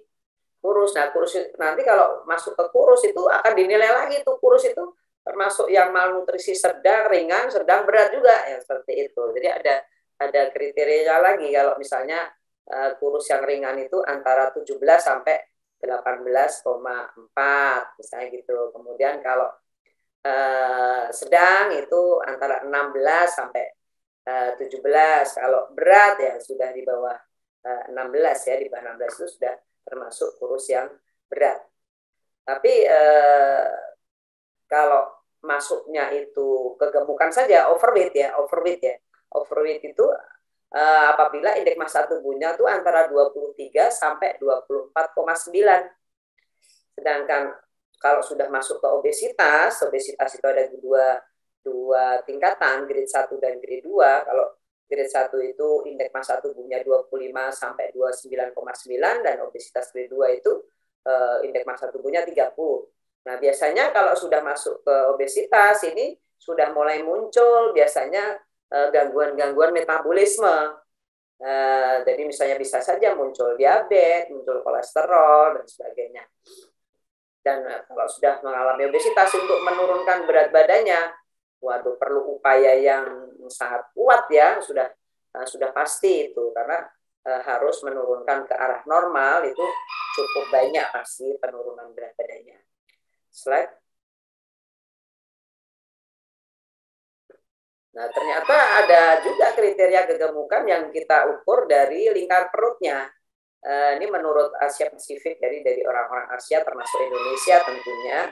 Kalau lingkar perutnya itu di atas 90 cm, kalau wanita itu di atas 80 cm, itu sudah disebut sebagai obesitas sentral. Obesitas sentral, di mana kalau mengalami obesitas sentral itu bisa menyebabkan munculnya berbagai macam penyakit ini yang disebutnya sebagai sindroma X atau sindroma metabolisme yang terdiri dari hipertensi, diabetes, hiperkolesterol. Walaupun tidak ada faktor genetik, walaupun tidak ada faktor keturunan, itu tapi kalau lingkar perutnya itu pria di atas 90 atau wanita di atas 80 cm, biasanya bisa mengalami salah satu dari gejala sindroma metabolik tadi.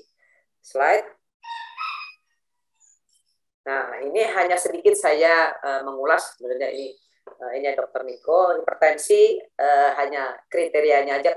Kalau kita itu mengalami hipertensi itu kalau gimana sih tensinya seberapa kalau bisa disebut sebagai hipertensi. Jadi kalau pengelompokannya kalau normal itu tekanan, kalau kita tensi itu kan ada tekanan sistolik dan diastolik ya. Ada tekanan yang atas, ada tekanan yang di bawah. Jadi yang kalau pakai tensi yang manual itu memang harus didengerin pakai stetoskop. Tapi ada juga ya yang tensi yang lebih mudah dibaca. Jadi normal itu kalau sistoliknya itu kurang atau sama dengan 120 dan diastoliknya kurang atau sama dengan 80. Itu normal. Tapi kalau sudah mulai naik nih, misalnya sistolnya itu 121 sampai 139, kemudian diastolnya 81 sampai 89, itu sudah disebutnya sebagai prehipertensi. Kemudian ada hipertensi stadium 1, hipertensi stadium 2 ya. Kalau stadium 2 itu kalau sudah lebih dari 160 nih dan tensi bawahnya, diastoliknya lebih dari sama lebih dari 100. Ya, tentu saja kalau hipertensi grade 1 dan grade 2 ini tentu saja memang harus segera diobatin ya, harus konsul ke dokter penyakit dalam tentu saja itu kalau sudah mengalami gejala-gejala hipertensi. Biasanya suka tegang gitu ya, sakit kepala dan sebagainya. Itu harus segera diobatin. Slide. Kemudian yang disebut diabetes mellitus ya, kalau orang mengalami gangguan atau penyandang diabetes mellitus itu biasanya gula darah puasanya itu lebih dari 126 mg per desiliter, gula darah 2 jamnya lebih dari 200, itu disebut sebagai diabetes. Tapi ada orang-orang yang hanya prediabetes saja, jadi gula darah puasanya belum sampai lebih dari 126, misalnya antara 111 sampai 126, kemudian 2 jam setelah makannya juga tidak tinggi-tinggi amat, masih di bawah 200 itu, seperti itu. Jadi itu disebutnya sebagai prediabetes. Kemudian kalau kadar gula darah yang normal itu 80 sampai 110 mg per desiliter untuk puasanya, dan 2 jam setelah makannya kurang dari 140. Jadi kalau sudah mengalami keluhan-keluhan seperti di atas, ada misalnya biasanya itu kalau gula tinggi kadang-kadang suka agak terasa ya, dan ketemunya itu pada saat general check up, biasanya begitu. General check up, waduh ketahuan nih, kok ternyata gula darahnya naik. Nah kalau seperti itu ya jangan dibiarkan ya, harus segera konsul ke dokter penyakit dalam supaya mendapatkan terapi yang sesuai gitu. Slide. Nah ini mengenai kolesterol ya, sekarang banyak sekali ya orang-orang yang mengalami kolesterol tinggi. Jadi yang disebut kadar kolesterol yang diinginkan atau normal yang kadar kolesterol yang diinginkan itu kalau kadar kolesterol totalnya kurang dari 200. Biasanya kan kalau kita periksa ke lab atau general check up itu ya, kalau periksa kolesterol yang dilihat itu ada 4 poin ini. Kolesterol total, LDL, HDL sama trigliserid ya. Nah, itu. Jadi mesti dievaluasi, dilihat nih berapa nih kadarnya gitu. Kalau kurang dari 200, kemudian LDL-nya ya antara kurang dari 130, antara 130 ya, kemudian HDL-nya lebih dari 45, trigliseridnya kurang dari 200.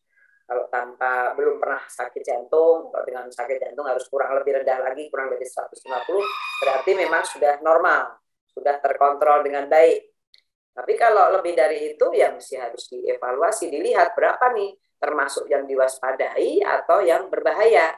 Karena kalau memang sudah termasuk yang diwaspadai dan berbahaya, memang harus segera konsul ke dokter penyakit dalam supaya segera mendapatkan obat-obatan. Nah, tentu saja semua ini seperti tadi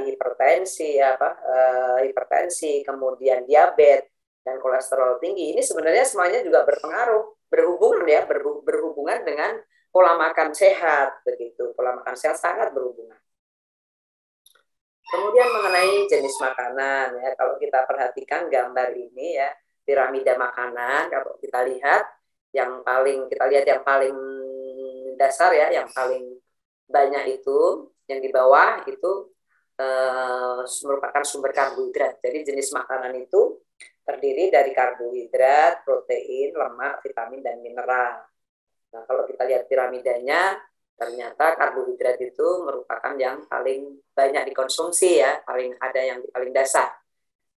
Terdiri dari, bisa slide tadi, terdiri dari sebelumnya, saya jelasin dulu piramida makanan, piramida slide sebelumnya.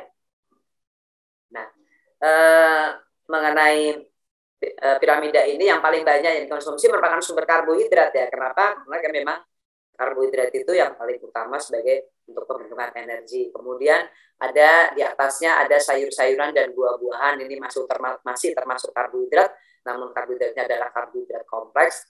Kemudian di atasnya adalah protein. Yang paling sedikit, yang paling tinggi itu yang paling di atas itu jumlahnya lemak. Vitamin mineral itu ada di dalam slide. Ini contoh menu makan 500 kalori di piring makanku. Biasanya kalau ini dari Kemkes, saya ambil dari Kemkes. Jadi kalau piring makanku ini contoh satu kali makan yang jumlahnya sekitar 500 kalori, misalnya untuk makan siang, misalnya seperti itu, yang terdiri dari nasi itu sekitar 100 gram nasi, kemudian ada lauk hewani, ada lauk nabatinya ya, lauk hewaninya 75 gram, lauk nabatinya betul tahu ya, itu tuh 100 gram, kemudian ada sayur-sayuran sekitar 150 gram dan buah-buahan sekitar 150 gram dan air putih. Tentunya air putih ini juga sangat diperlukan, jadi tidak diabaikan. Karena kalau kita kekurangan cairan itu juga bahaya, akan bisa menyebabkan dehidrasi. Slide. Nah, kita bahas satu-satu mengenai karbohidrat ya. Karbohidrat itu apa saja ya dan apa fungsinya ya. Karbohidrat itu merupakan zat gizi sebagai sumber energi yang utama. Jadi kalau kita makan karbohidrat, makan nasi, makan umbi-umbian, makan tepung-tepungan, makan gula, itu dirubah merupakan zat gizi yang paling cepat ya, yang paling cepat bisa dirubah menjadi sumber energi. Ya, 1 gram karbohidrat itu mempunyai kalori sekitar 4 kalori. Nah, kebutuhannya sebenarnya juga tidak terlalu ini ya besar ya, artinya memang di dalam komposisi antara karbohidrat, protein dan lemak itu yang paling besar adalah karbohidrat, yaitu 45-65% dari total kalori. Yang dikelompokkan karbohidrat sederhana dan karbohidrat kompleks. Nah, biasanya kalau untuk orang-orang Indonesia ini memang penggemar sekali dengan karbohidrat ya, penggemar nasi ya, apalagi nasi putih ya, nasi putih yang sangat legit itu. Kita memang seperti kalau nggak makan nasi kayaknya kalau belum makan gitu ya. Nah, itu karbohidrat ini dikelompokkan menjadi 2, karbohidrat sederhana dan karbohidrat kompleks ya. Karbohidrat sederhana apa saja, cukup kita lihat slide-nya. Karbohidrat sederhana itu sebenarnya dalam pengkonsumsian makanan sehari dianjurkannya hanya sedikit, hanya 5% dari total kalori, yang terdiri dari gula pasir, madu, gula merah, gula batu, dan tepung-tepungan. Nah, ini sebenarnya hanya sedikit yang dianjurkan. Kenapa kok sedikit? Karena karbohidrat sederhana ini sangat cepat ya diserap ya, sehingga akan sangat cepat dirubah menjadi energi. Dan kalau kita banyak mengkonsumsi karbohidrat sederhana dan kemudian kita tidak melakukan aktivitas yang banyak, maka karbohidrat sederhana ini akan cepat sekali disimpan. Yang tanpa kita sadari sebenarnya yang bisa menyebabkan peningkatan berat badan secara bertahap. Jadi bisa menyebabkan obesitas. Yang paling cepat sekali menyebabkan obesitas adalah karbohidrat sederhana. Jadi jangan terlalu banyak mengkonsumsi karbohidrat sederhana. Jadi yang dianjurkan hanya 5% dari total kalori. Slide.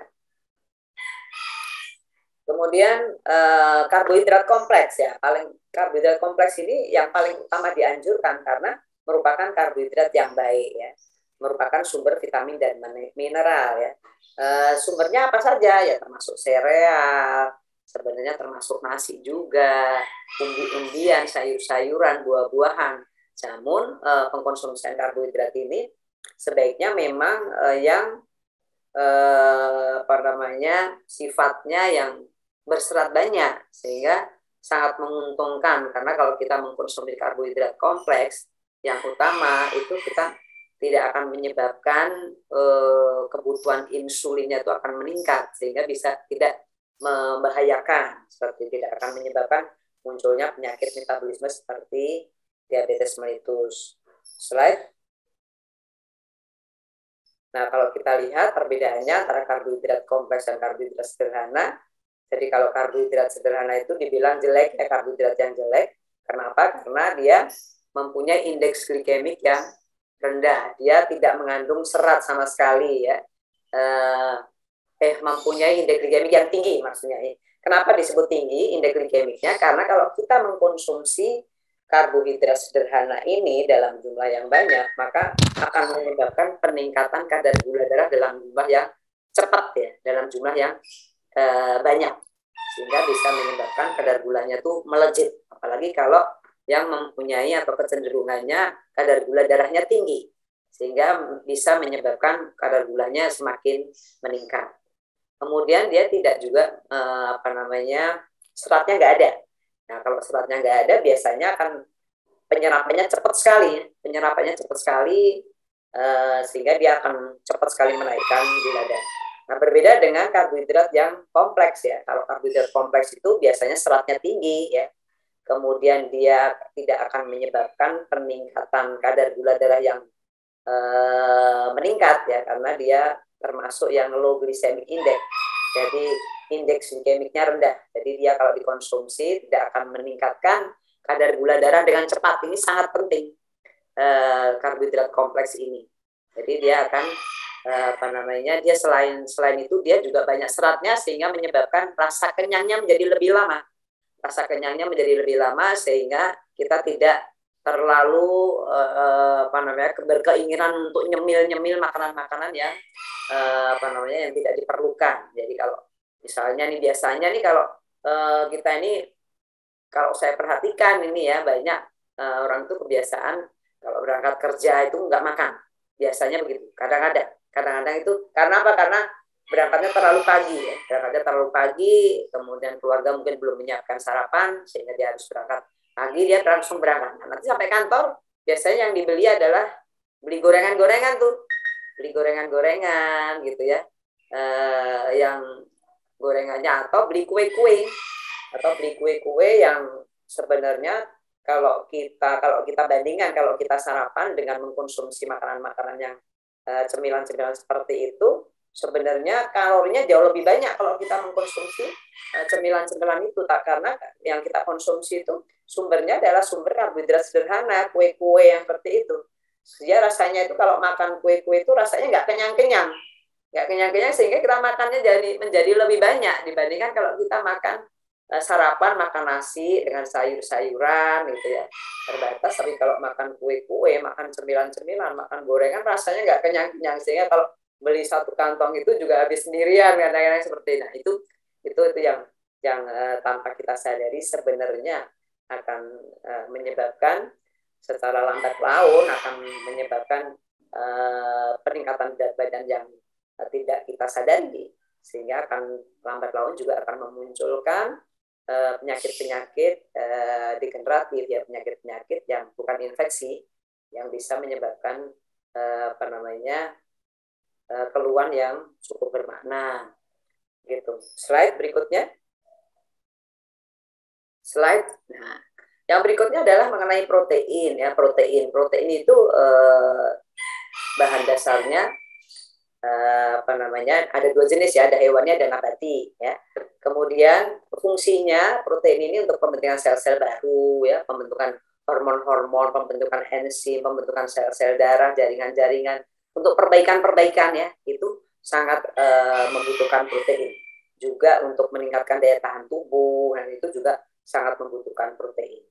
Tapi kalau kita ini makan karbohidratnya sedikit nih, misalnya lagi diet nih, pengen turun berat badan, kemudian proteinnya, karbohidratnya sedikit yang dikonsumsi.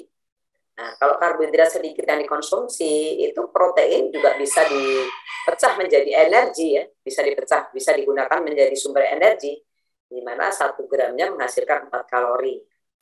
Nah, kebutuhannya sebenarnya nggak terlalu banyak protein ini, ya, sekitar antara 15-20% dari total kalori yang dibutuhkan.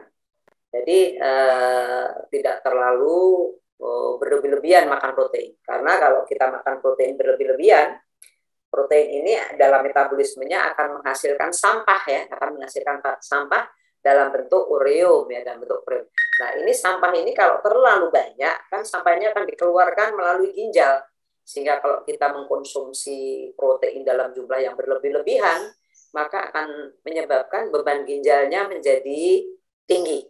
Beban ginjalnya menjadi tinggi, sehingga kalau itu dilakukan dalam jangka panjang, itu bisa menyebabkan terjadinya penurunan gangguan ginjal, ya, menyebabkan terjadinya gangguan ginjal. Jadi sebaiknya makan protein pun juga harus terukur antara 15 hingga 20% dari total kalori.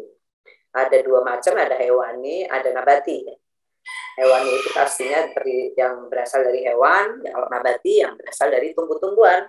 Apa saja nih slide? Kita lihat kalau protein hewani itu daging, ya, ayam, kemudian ikan, yang seperti itu, ya. Kemudian juga telur, susu termasuk di dalamnya, merupakan sumber protein hewani. Keunggulannya protein hewani ini asam aminonya lengkap, ya, asam aminonya lengkap, cuman kekurangannya dia mengandung lemak jenuh dan kolesterol, ya, kecuali ikan laut itu ada juga kolesterolnya tapi tidak terlalu banyak, ya. Sehingga kalau pemilihan mengkonsumsi sumber protein hewani memang dianjurkan yang paling banyak itu adalah mengkonsumsi ikan, ya, mengkonsumsi ikan, terutama ikan laut. Karena kalau di dalam ikan laut itu mengandung asam lemak yang sangat diperlukan dan sangat penting fungsinya di dalam tubuh kita. Selain itu juga merupakan protein hewani ini juga merupakan sumber vitamin dan mineral. Itu jadi boleh saja sih kita mengkonsumsi protein hewani, tapi tidak boleh berlebih-lebihan. Slide berikutnya.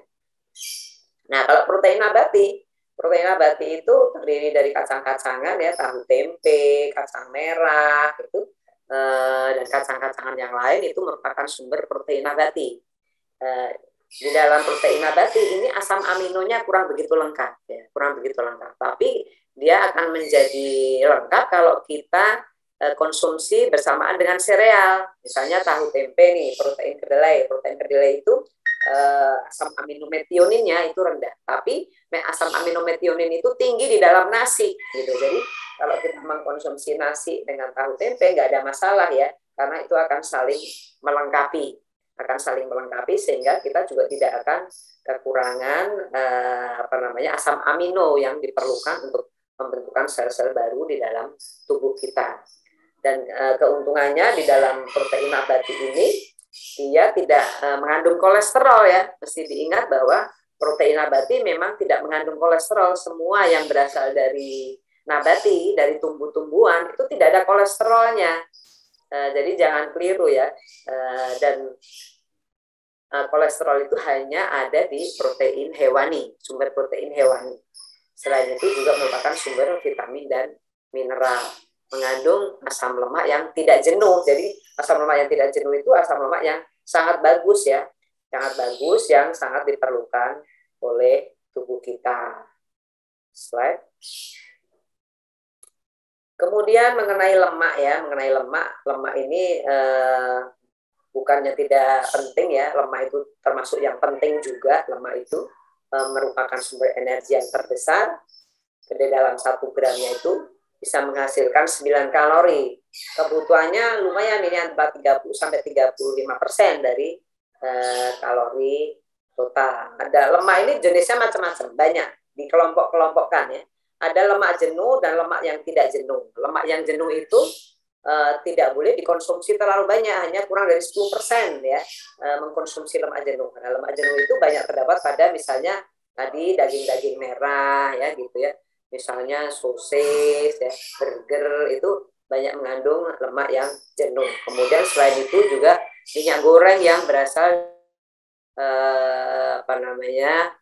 kelapa sawit, kemudian minyak kelapa murni itu juga merupakan lemak jenuh. Kemudian namun lemak jenuh yang antara kelapa sawit dan kelapa murni ini sangat berbeda kandungannya. Kalau yang kelapa murni itu merupakan sumber VCO, ya, merupakan sumber asam lemak rantai pendek, dan dia lebih mudah digunakan oleh tubuh dan tidak membentuk kolesterol. Kalau yang lemak yang rantainya pendek-pendek yang terdapat pada minyak kelapa Cuman karena dia yang biasa dipakai untuk bahan pembuatan VCO itu ya, virgin coconut oil, nah itu termasuk minyak kelapa. Cuman prosesnya berbeda dengan kalau kita menggunakan minyak goreng yang minyak kelapa, karena kalau minyak goreng itu kita asalnya dari kopra ya, dari kelapa yang diawetkan, tapi kalau VCO itu dari kelapa murni, Jadi memang fungsinya berbeda dan harganya juga jauh sekali berbeda. Dan VCO ini bisa diminum, tapi kalau minyak kelapa ya tidak bisa diminum karena dia peruntukannya adalah untuk pengolahan. Cuman memang kadarnya, kandungan lemak jenuhnya, dia rantai karbonnya pendek-pendek ya. Rantai karbonnya pendek-pendek sehingga dia lebih mudah digunakan. Dan ini sangat penting untuk orang-orang dengan gangguan batu empedu, Jadi kalau mengkonsumsi kalau mempunyai batu empedu, kemudian mengkonsumsi makanannya, lemaknya di rumah itu menggunakan minyak kelapa murni, maka minyak kelapa murni ini proses penyerapannya dia tidak melalui lever, dia tidak membutuhkan empedu proses penyerapannya, sehingga dia akan lebih aman, tidak akan menyebabkan kolik karena adanya batu di dalam empedu. Tapi kalau minyak yang asalnya dari kelapa sawit di mana rantai karbonnya dia jenuh, tapi rantai karbonnya panjang-panjang, antara 16 sampai 20 rantai karbon panjang-panjang, dia dalam metabolismenya dia membutuhkan empedu, karena dia supaya bisa diserap dia harus dipotong-potong dulu, dipecah-pecah dulu dengan menggunakan empedu, dengan menggunakan cairan empedu supaya dia lebih mudah diserap, sehingga penyerapannya akan melalui lever, akan membentuk kolesterol ya kalau yang lemak jenuh dengan rantai panjang. Jadi Bapak Ibu bisa pilih sebenarnya yang bagus kalau untuk masakan ya kita menggunakan lemak yang kalau peruntukannya untuk goreng. Kalau goreng itu kan biasanya memang menjadi jenuh ya, walaupun tadinya awalnya lemak yang tidak jenuh. Jadi ya lebih baik menggunakan minyak kelapa murni. Kemudian lemak yang tak jenuh. Coba aku lihat ada slide-nya nggak sih? Oh ada ya. Kalau slide yang tak jenuh, lemak yang tidak jenuh itu mempunyai ikatan rangkap, ada dikelompokkan menjadi 3.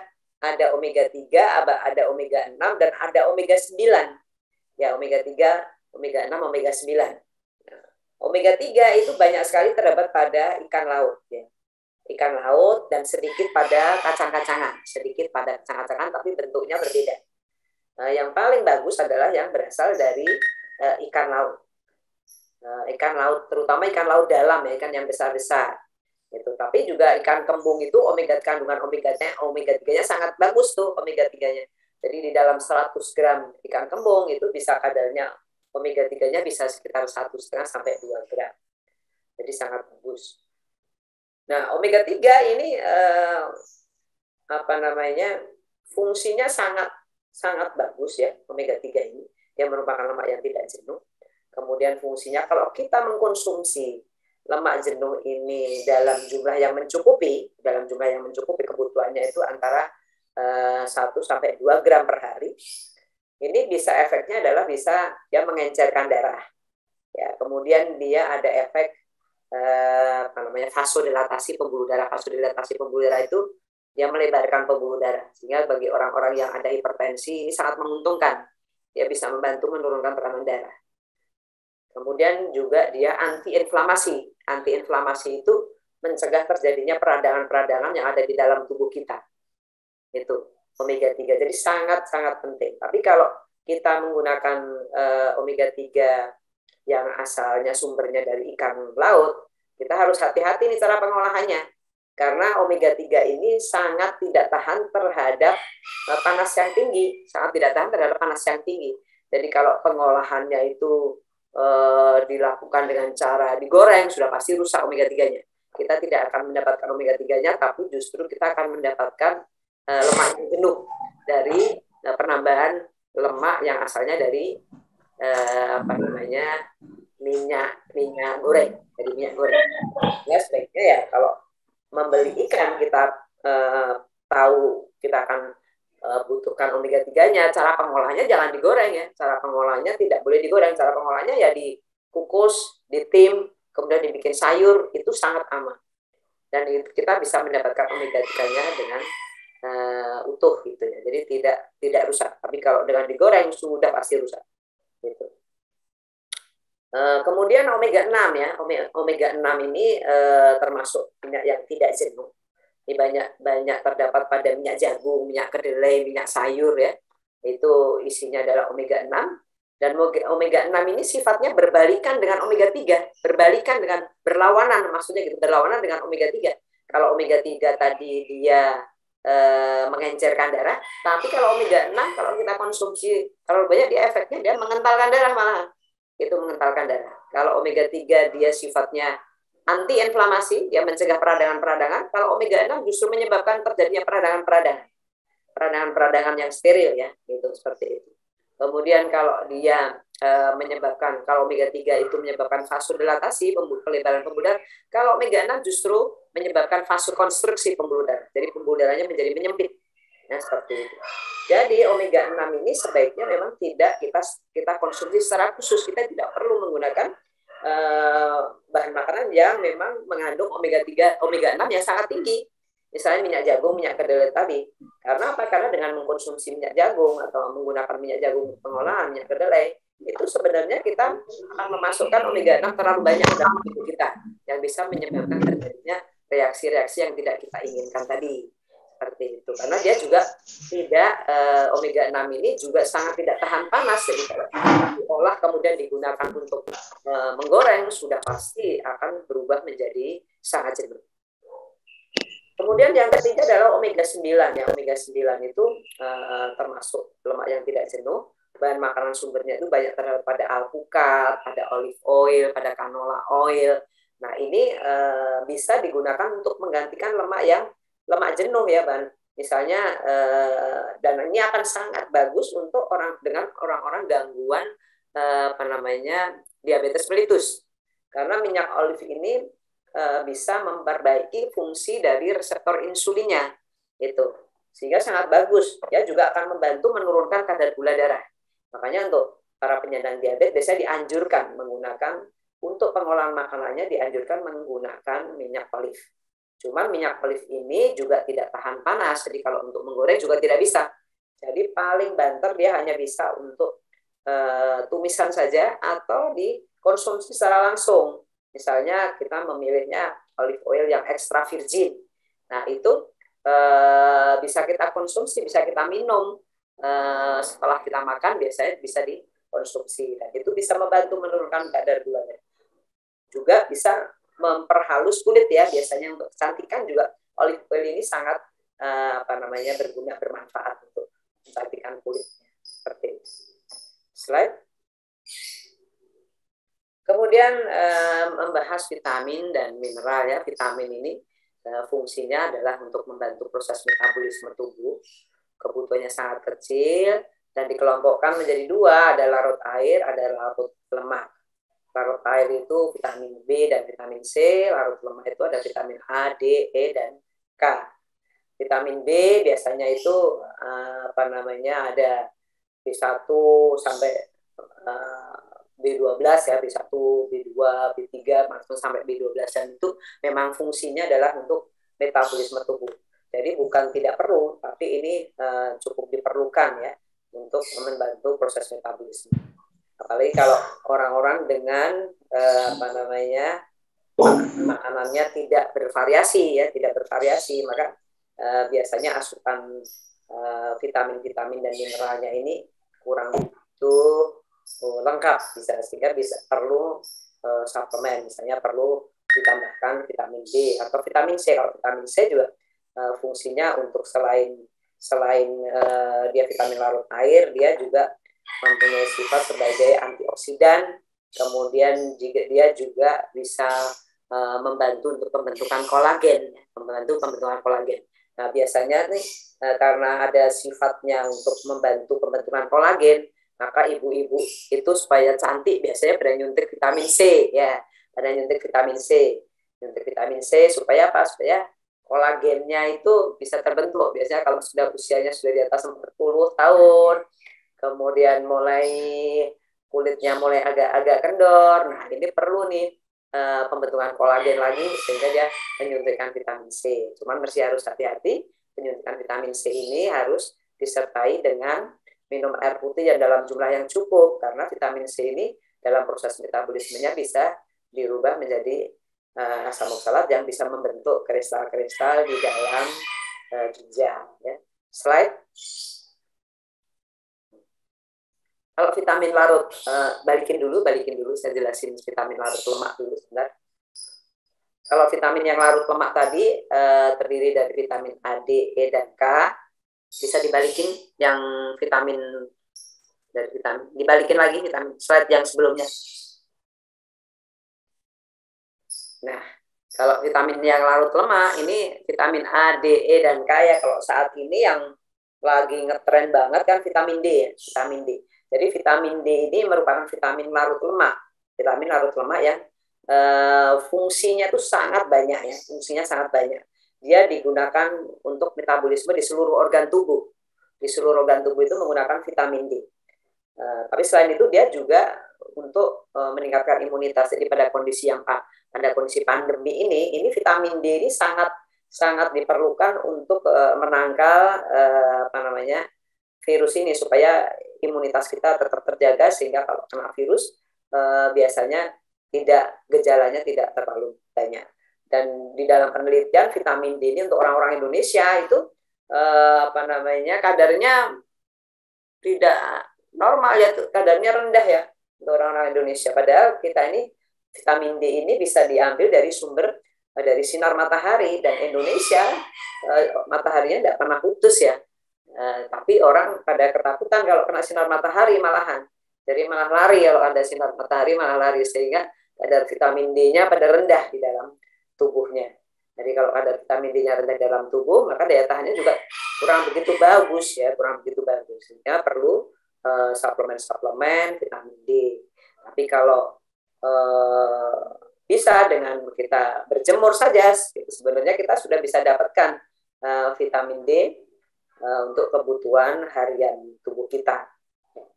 Kemudian kalau vitamin A, vitamin E, vitamin K, vitamin A ini merupakan antioksidan juga, termasuk vitamin E yang sangat diperlukan juga untuk meningkatkan imunitas tubuh, untuk menangkal radikal bebas. Kemudian kalau vitamin K ini merupakan vitamin larut lemak yang dipergunakan untuk anti pendarahan. Right? Kemudian slide yang terakhir ini mengenai mineral. Ya, mineral itu fungsinya adalah untuk keseimbangan cairan dan elektrolit, proses metabolisme tubuh.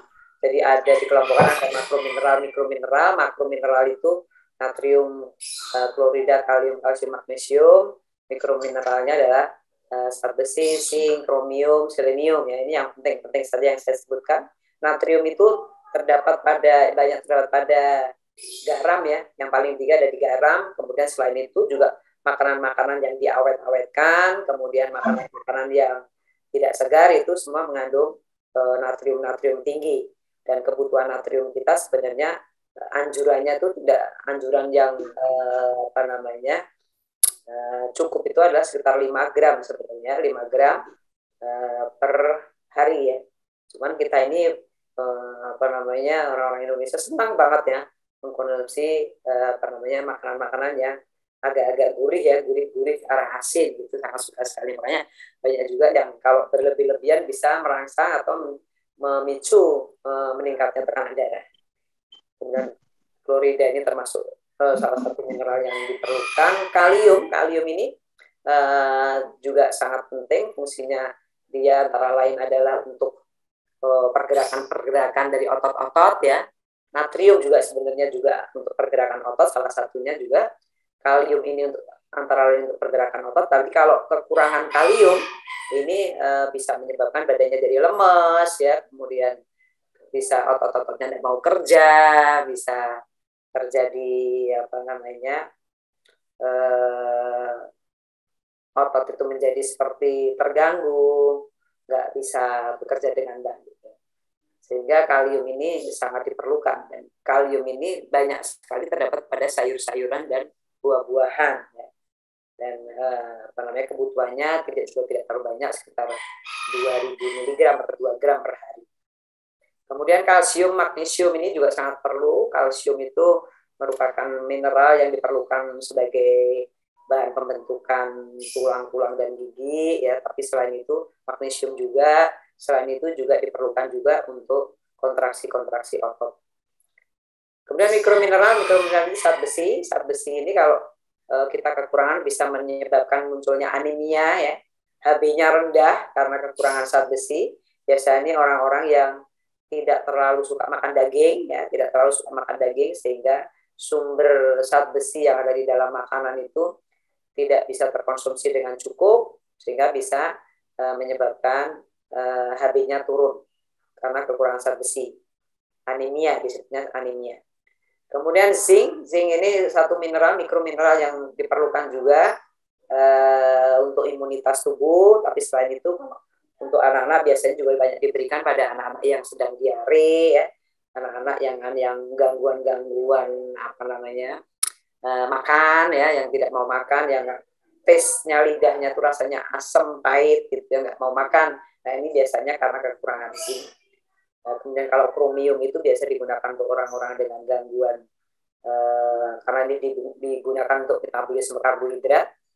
Kemudian selenium juga merupakan mineral, merupakan sumber mineral sebagai fungsinya sebagai antioksidan. Slide.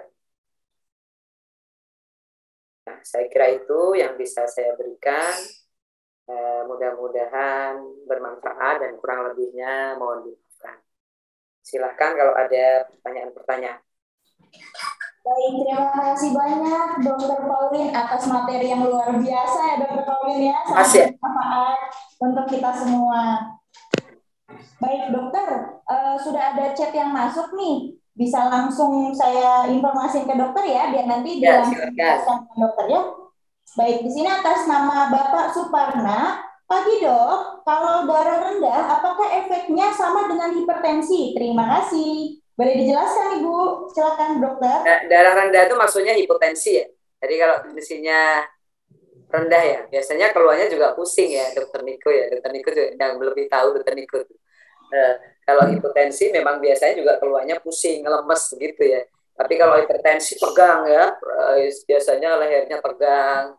Kemudian memang ada sakit kepala yang kayak ditekan gitu. Seperti itu. Gejala-gejalanya hampir sama sih. Tapi bahayanya berbeda ya, berbeda. Baik, terima kasih dokter. Lalu ada satu lagi pertanyaan nih dok. Selamat pagi dokter, saya ingin menanyakan bagaimana cara menambah nafsu makan dokter. Ini beda lagi nih. Dia menambahkan nafsu makan dokter. Menambah nafsu makan ya? Iya betul. Menambah nafsu makan berarti apakah berat badannya kurang?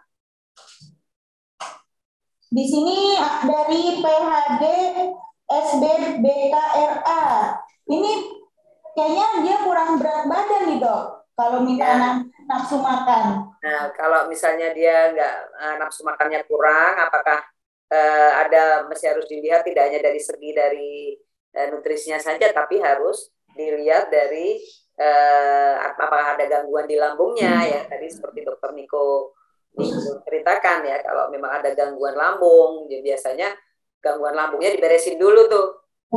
Ada sakit mah misalnya seperti itu yang akan menyebabkan penurunan nafsu makan ya, nafsu makannya menjadi menurun karena kalau makan sakit tidak diisi sakit yang seperti itu kadang-kadang terus menyebabkan orang itu malas makan gitu. Nah kalau udah seperti itu ya pasti kalau diikutin terus lama-lama ya memang akan menyebabkan terjadinya gangguan-gangguan yang lain. Nah sebaiknya kalau ada gangguan penurunan nafsu makan kita cari dulu nih sumbernya apa nih yang menyebabkan. Kita konsulin dulu ke Dokter Niko, ke penyakit dalam kan gitu ya. Berupa dulu ke penyakit dalam apa nih, dicari penyebabnya dulu yang utama. Apakah karena memang lambungnya ada masalah seperti yang diceritain Dokter Niko tadi.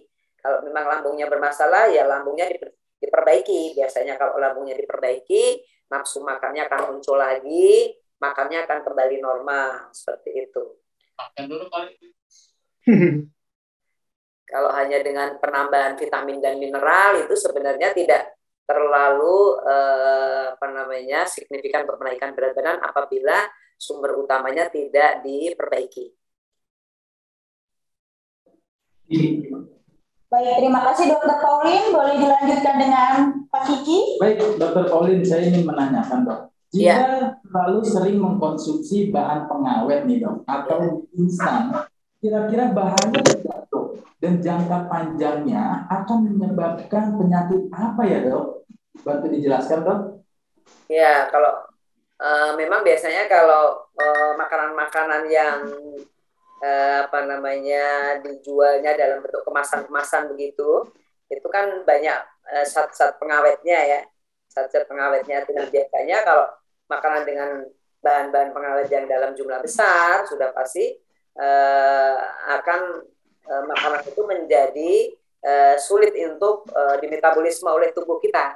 Makanan-makanan itu akan sulit dimetabolisme dalam tubuh kita, dan dampak dari pengawet-pengawet itu juga akan menyebabkan munculnya banyak radikal bebas di dalam tubuh kita. Dan kalau banyak radikal bebas di dalam tubuh kita, sudah pasti radikal bebas itu akan merusak kan sifatnya, akan merusak, dan jangka panjang itu akan bisa menyebabkan terjadinya gangguan-gangguan seperti kanker dan sebagainya. Itu salah satunya karena mengkonsumsi makanan-makanan yang banyak mengandung pengawet-pengawet yang tinggi dan dikonsumsi dalam jangka yang panjang. Itu bisa saja menyebabkan gangguan-gangguan penyakit-penyakit degeneratif ya. Penyakit degeneratif itu bukan penyakit infeksi, tapi penyakit-penyakit ya dengan gangguan-gangguan metabolisme tubuh. Baik, terima kasih Dr. Pauline penjelasannya. Ya, nah, sekarang kita akan bertanya secara mix kepada Dr. Niko dan Dr. Pauline. Nah, ini akan dilanjutkan oleh Ibu Elia. Silakan Bu Elia dibacakan. Baik, untuk yang selanjutnya pertanyaan untuk Dr. Niko ya, Dok? Siap. Baik, Dok. Mau tanya dari Pak Agus Priyono nih, Dok. Mau tanya, saya ada asam lambung. Saya kalau pengen minum kopi, tapi sebelumnya minum lansoprazole terlebih dahulu sebelum makan, dan setelahnya baru minum kopi. Hal ini apakah aman buat lambung saya ke depannya, Dok? Terima kasih. Ini sebenarnya sama kayak ini ya. Ada orang, dia punya alergi, tapi dia pengen makan udang. Ya, itu yang sering. Jadi ada orang kan pengen makan seafood yang enak, tapi dia tahu dia alergi, karena dia minum obat alergi dulu terus makan seafood gitu ya. Sebenarnya kalau jangka pendek itu jadi kayak solusi jangka pendek ya. Cuma sebenarnya dicari dulu apakah benar ada masalah lambung atau tidak, terkait dengan kopi atau tidak. Kalau memang ternyata masalahnya adalah GERD, berarti memang kopi salah satu faktor risiko untuk terjadinya GERD. Ya mau nggak mau. Nah, sekarang saya kurang tahu, sekarang ada kopi yang jenis dekafein segala macam gitu ya, ada banyak jenis kopi ya. Mungkin nggak semua jenis kopi itu bisa mempengaruhi GERD, tapi saya nggak kurang mendalami kalau masalah ini. Tapi yang jelas cari tahu dulu sebabnya, bener dia karena kopi atau tidak. Kalau memang karena kopi, ya berarti harus di stop. Misalnya karena merokok, ya harus stop rokoknya. Nah, jadi itu kayak cuma solusi sementara, cuman pada akhirnya ya tidak menyembuhkan apapun. Bisa juga hanya sebagai kayak apa ya? Kayak sugesti juga, jadi ya kalau habis minum lansoprazole, maka saya minum kopi nggak masalah nih, gitu. Tapi kalau kopi sama dispepsia memang nggak terlalu, masih kontradiktif, tapi kalau dengan GERD memang dia menyebabkan GERD. Beberapa bilang, ada yang bilang seperti itu. Ya, jadi cari dulu. Kalau perlu endoskopi. Jelas bener nggak? Kalau ternyata endoskopi normal, berarti sebenarnya jangan-jangan yang dibilang dispepsia itu hanya fungsional terkait dengan pikiran, kecemasan, seperti itu. Bukan dari kopinya. Itu aja, ya. Oke, baik. Terima kasih, Dokter Niko. Nah, ini ada selanjutnya, Dokter, dari Bapak Sani Muhammad Sani. Jika ada riwayat jantung, adakah pengaruhnya untuk penyakit lambung, Dok? Sakit jantung bisa bergejala seperti orang sakit lambung. Dan penyakit jantung itu ada obat-obatan memang berpengaruh ke lambung. Jadi bukan jantung yang bikin sakit lambung ya. Cuman orang sakit jantung itu memang bergejalanya ada yang mirip dengan sakit jantung, dengan sakit lambung, dan obat-obatan orang sakit jantung itu salah satunya pengencer darah itu memang sering membuat luka di lambung. Tapi bukan berarti obatnya salah ya, tapi memang harus cara konsumsinya, kemudian obat-obatan apa yang diperlukan itu yang perlu di maintain atau perlu diperbaiki gitu sih. Baik, ada lagi nih dokter. Dokter, apa jika sudah terkena GERD, selain obat-obatan dari dokter yang dianjurkan bisa diberikan madu? Ini atas nama Bapak Hafid Arfan. Kalau suplemen, jadi kalau namanya suplemen madu memang secara evidence based atau bukti klinisnya belum ada. Tapi kalau secara sugesti itu membuat lebih baik, lakukan. Itu dulu ya pertama ya. Yang penting nggak ada kontraindikasi yang lain. Yang jelas kalau emang sakit GERD, obatnya adalah yang tadi, lansoprazol, omeprazol, seperti itu sih, sama modifikasi gaya hidup. Kalau itu semua dikerjakan, harusnya bisa membaik. Karena GERD ini terus terang memang lebih sulit sembuh. Tapi dia nggak membahayakan ya. Dia nggak membahayakan, cuman kadang mengganggu sekali. Cuman dia nggak membahayakan sampai bikin kenapa-napa sih, nggak harusnya. Cuman kalau GERD terus-menerusan, kemudian luka di kerongkongan atau di kerongkongan ini bisa luka, itu juga bahaya juga, bisa bikin pendarahan. Ya, jadi kalau madu atau apa, kalau itu secara sugesti membuat lebih baik, monggo, tapi tidak ada evidence base atau bukti nyatanya bahwa dia memperbaiki atau tidak gitu.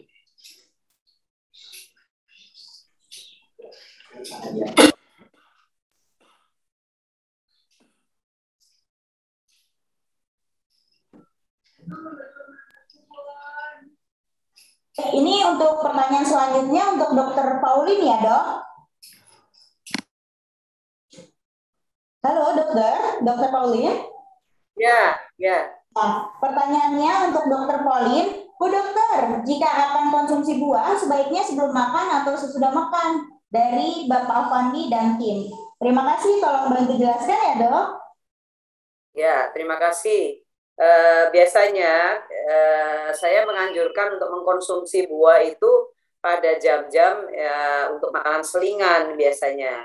Jadi tidak mengganggu makanan utamanya. Kalau makan utama kan makanan lengkap ya, makan pagi, makan siang, makan malam itu merupakan makan lengkap. Tapi kalau di situ makan buah dulu, maka makan lengkapnya ini akan menjadi lebih sedikit pastinya begitu.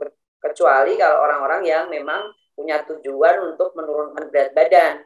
Jadi supaya asupan pemakanan utamanya tidak terlalu banyak, itu biasanya mengkonsumsi buah terlebih dahulu. Tapi kalau tidak punya tujuan untuk menurunkan berat badan, sebaiknya buah itu dikonsumsi pada jam-jam cemilan supaya untuk menghindari cemilannya itu dalam bentuk makanan-makanan yang tidak sehat. Jadi biasanya kan kalau cemilan itu kalau tidak makan buah pasti makanannya kue-kue itu. Nah, kue-kue itu merupakan makanan-makanan sumber karbohidrat sederhana ya, ada gula murninya, ada menteganya, dan itu merupakan makanan-makanan yang kurang begitu bagus. Jadi sebaiknya ya digantikan saja cemilan itu dengan buah, maka akan menjadi lebih sehat begitu. Baik, nih Dok. Biasanya ada juga nih yang tidak suka makan sayuran nih dokter. Sebenarnya ada nggak sih dok pengganti sayuran tersebut? Monggo dokter dijelaskan. Sayuran tidak ada yang gantiin ya Pak. Sayuran ya memang harus dikonsumsi karena kalau tidak mengkonsumsi sayuran itu kita akan kehilangan banyak sekali zat gizi. Karena di dalam sayuran itu kan merupakan sumber vitamin dan mineral di situ.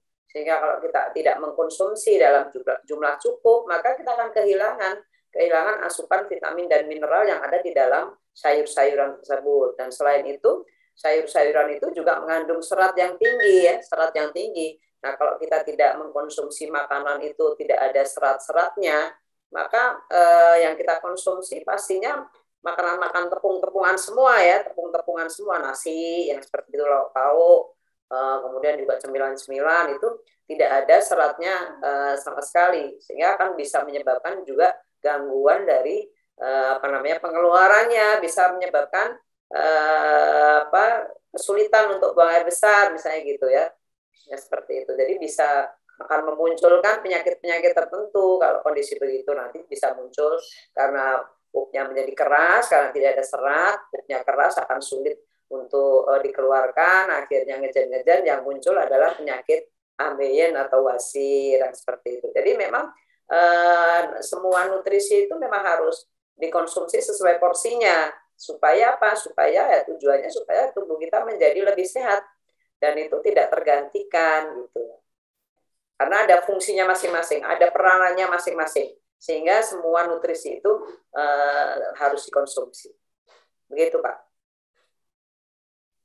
Baik dokter, terima kasih. Untuk selanjutnya nih dok, boleh tidak mengkonsumsi buah dengan cara dicampur nih dok, atau di mix blend? Karena sebagian orang sering melakukan hal tersebut nih dok. Oh, di blender ya. Kalau buah di blender sih artinya masih serat-seratnya masih bisa kita konsumsi ya. Tapi untuk orang-orang dengan gangguan diabetes yang gulanya cenderung tinggi, maka makanan-makanan yang dihaluskan itu indeks glikemiknya menjadi lebih tinggi, dia akan menjadi lebih cepat diserap dibandingkan kalau dia mengkonsumsi buahnya adalah buah potong. Karena kalau dengan makan buah potong, pastinya lambungnya akan bekerja dulu ya, akan bekerja mencerna buah tersebut sampai halus, baru dia akan diserap secara bertahap.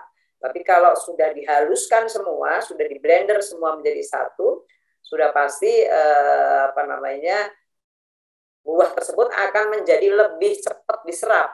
Nah, kalau buah itu menjadi lebih cepat diserap dan pastinya kalau sudah di blender akan menjadi gula, itu akan menyebabkan gula darahnya akan cepat sekali meningkat dan kebutuhan insulinnya akan tinggi seperti itu. Jadi ya sebaiknya amannya sih walaupun tidak ada diabetes, amannya sih makan buah itu adalah buah potong ya, supaya kita irit ya, tidak menggunakan insulin terlalu berlebih-lebihan gitu. Baik, terima kasih dokter. Baik dokter Pauline, ada pertanyaan lagi dari chat dari Pak Ruli. Selamat pagi Pak Dokter. Pertanyaan yang pertama, apakah ikan air tawar tidak mengandung omega? Lalu pertanyaan yang kedua, jam berapa yang baik untuk berjemur? Terima kasih Bu Dokter. Silakan jelaskan. Ya, ikan air tawar itu memang sangat kecil ya kandungan omega 3-nya, karena omega 3 itu asalnya dari plankton yang adanya di laut. Begitu. Jadi ya memang kalau kita mengkonsumsi air tawar, kita dapatnya proteinnya saja, dan mungkin vitamin mineralnya ada sedikit.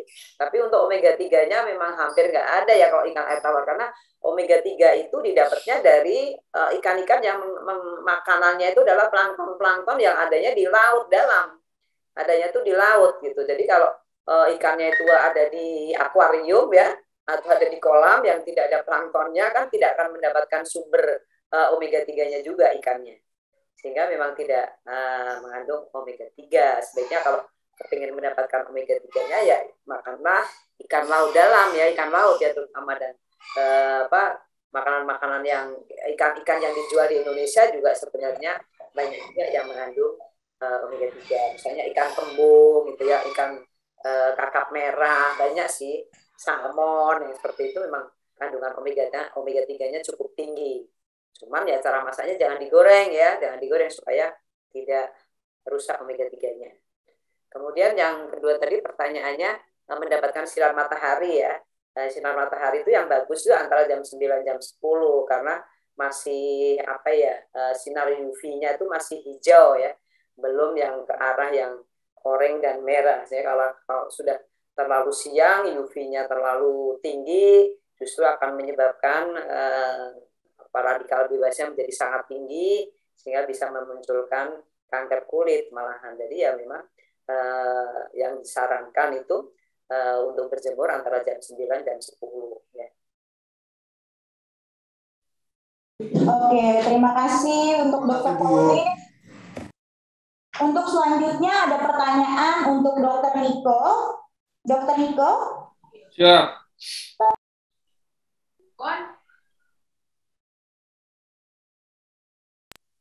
Prihatin karena sekarang banyak asuransi kesehatan yang menjadi banyak penyakit psikis. Terkadang itu menjadi alasan kita hidup tidak sehat, makan apa saja tanpa berpikir kesehatan atau tidak. Kita hanya berpikir sakit mahal dan dengan asuransi kita aman. Padahal seharusnya kita tetap sehat. Boleh beri saran untuk kami semua. Terima kasih dokter. Sebenarnya sih mungkin bukan saran ya, mungkin saya kasih insight berbeda aja ya. Kalau memang asuransi sudah aman, kalau penyakitnya bisa sembuh nggak masalah ya. Maksudnya kalau penyakitnya itu penyakit yang ringan bisa sembuh, misalnya anggap demam berdarah, tipes, oke deh. Tapi kalau kena penyakitnya akibat hal-hal yang nggak benar bertahun-tahun, kemudian kena sakitnya, istilah kita ambil cancer misalnya gitu, mau asuransi sebagaimanapun enakan ditanggungnya sama sekali, tetap kualitas hidup kita menurun. Gitu sih. Jadi asuransi bukan akhirnya kita hidup enak atau hidup nyaman sih sebenarnya. Oh tenang aja bisa bebas segala macam, enggak, karena bagaimanapun yang paling benar ya memang hidup kita itu berkualitas sampai tua sih. Gitu aja sih. Jadi jangan sampai kita karena merasa punya asuransi kita asal-asalan. Gitu aja. Ya. Baik, terima kasih Dokter Niko. Intisari dari Dokter Niko dan Dokter Pauline hari ini. Untuk Dokter Pauline sendiri, untuk menjalankan pola hidup sehat, kita harus berpikir sehat, istirahat cukup, aktivitas sehat, makan makanan yang sehat. Nah, lalu untuk kesimpulan dari Dokter Niko, agar kita terhindar dari penyakit lambung, hindari begadang, kopi yang berlebih, merokok, dan yang paling utama jangan stres ya So Happy. Baik teman-teman So Happy, sangat luar biasa materi pada hari ini dari Dokter Niko dan Dokter Pauline. Terima kasih untuk Dokter Niko dan Dokter Pauline. Hari ini kita sudah banyak ketahui tentang penyakit lambung dan pola makan yang benar. Semoga dengan Healthy Talk kita mulai bisa melakukan pola hidup yang lebih sehat lagi. Dan sebagai penutup, jangan lupa teman-teman So Happy ikuti kuis dengan menjawab pertanyaan melalui link atau QR Code yang akan kita tampilkan di akhir acara. Baik, dan jangan lupa selalu ikuti update kegiatan Healthy Lifestyle Pizza Hut Indonesia melalui web healthylifestylepizzahutindonesia.com, dan jangan lupa follow sosmed kita ya So Happy. Dengan demikian berakhirlah Healthy Talk kita hari ini. Saya ucapkan terima kasih untuk Dokter Niko dan Dokter Pauline atas materi dan sharingnya pagi ini. Saya Kiki dan rekan saya Elia mengucapkan mohon maaf dan terima kasih. Stay safe and keep healthy.